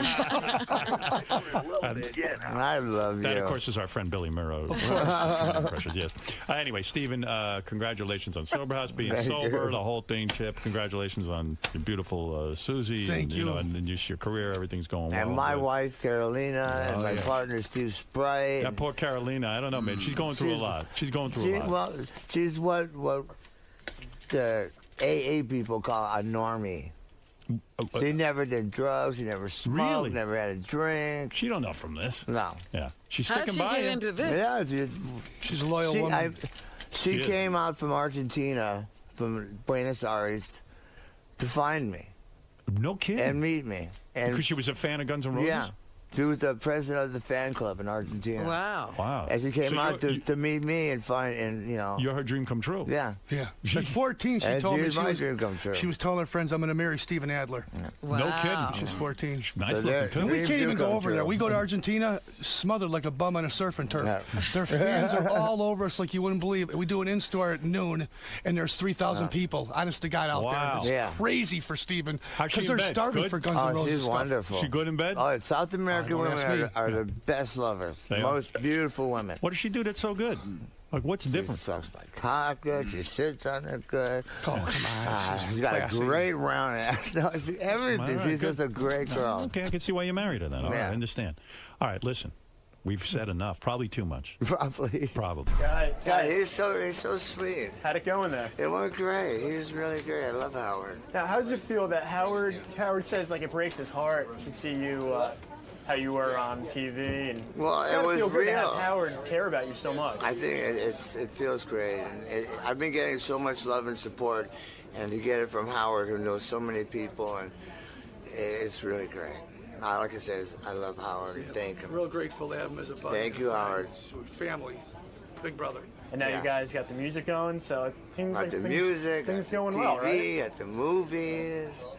Things It's are going. looking up. Yeah. We got a chance. Yeah, you got a second chance in life. And I'm not looking back. Yeah, third or I fourth. certainly hope we're not confusing motion with progress at this point in our career. Great. All right, guys. Thanks for stopping by.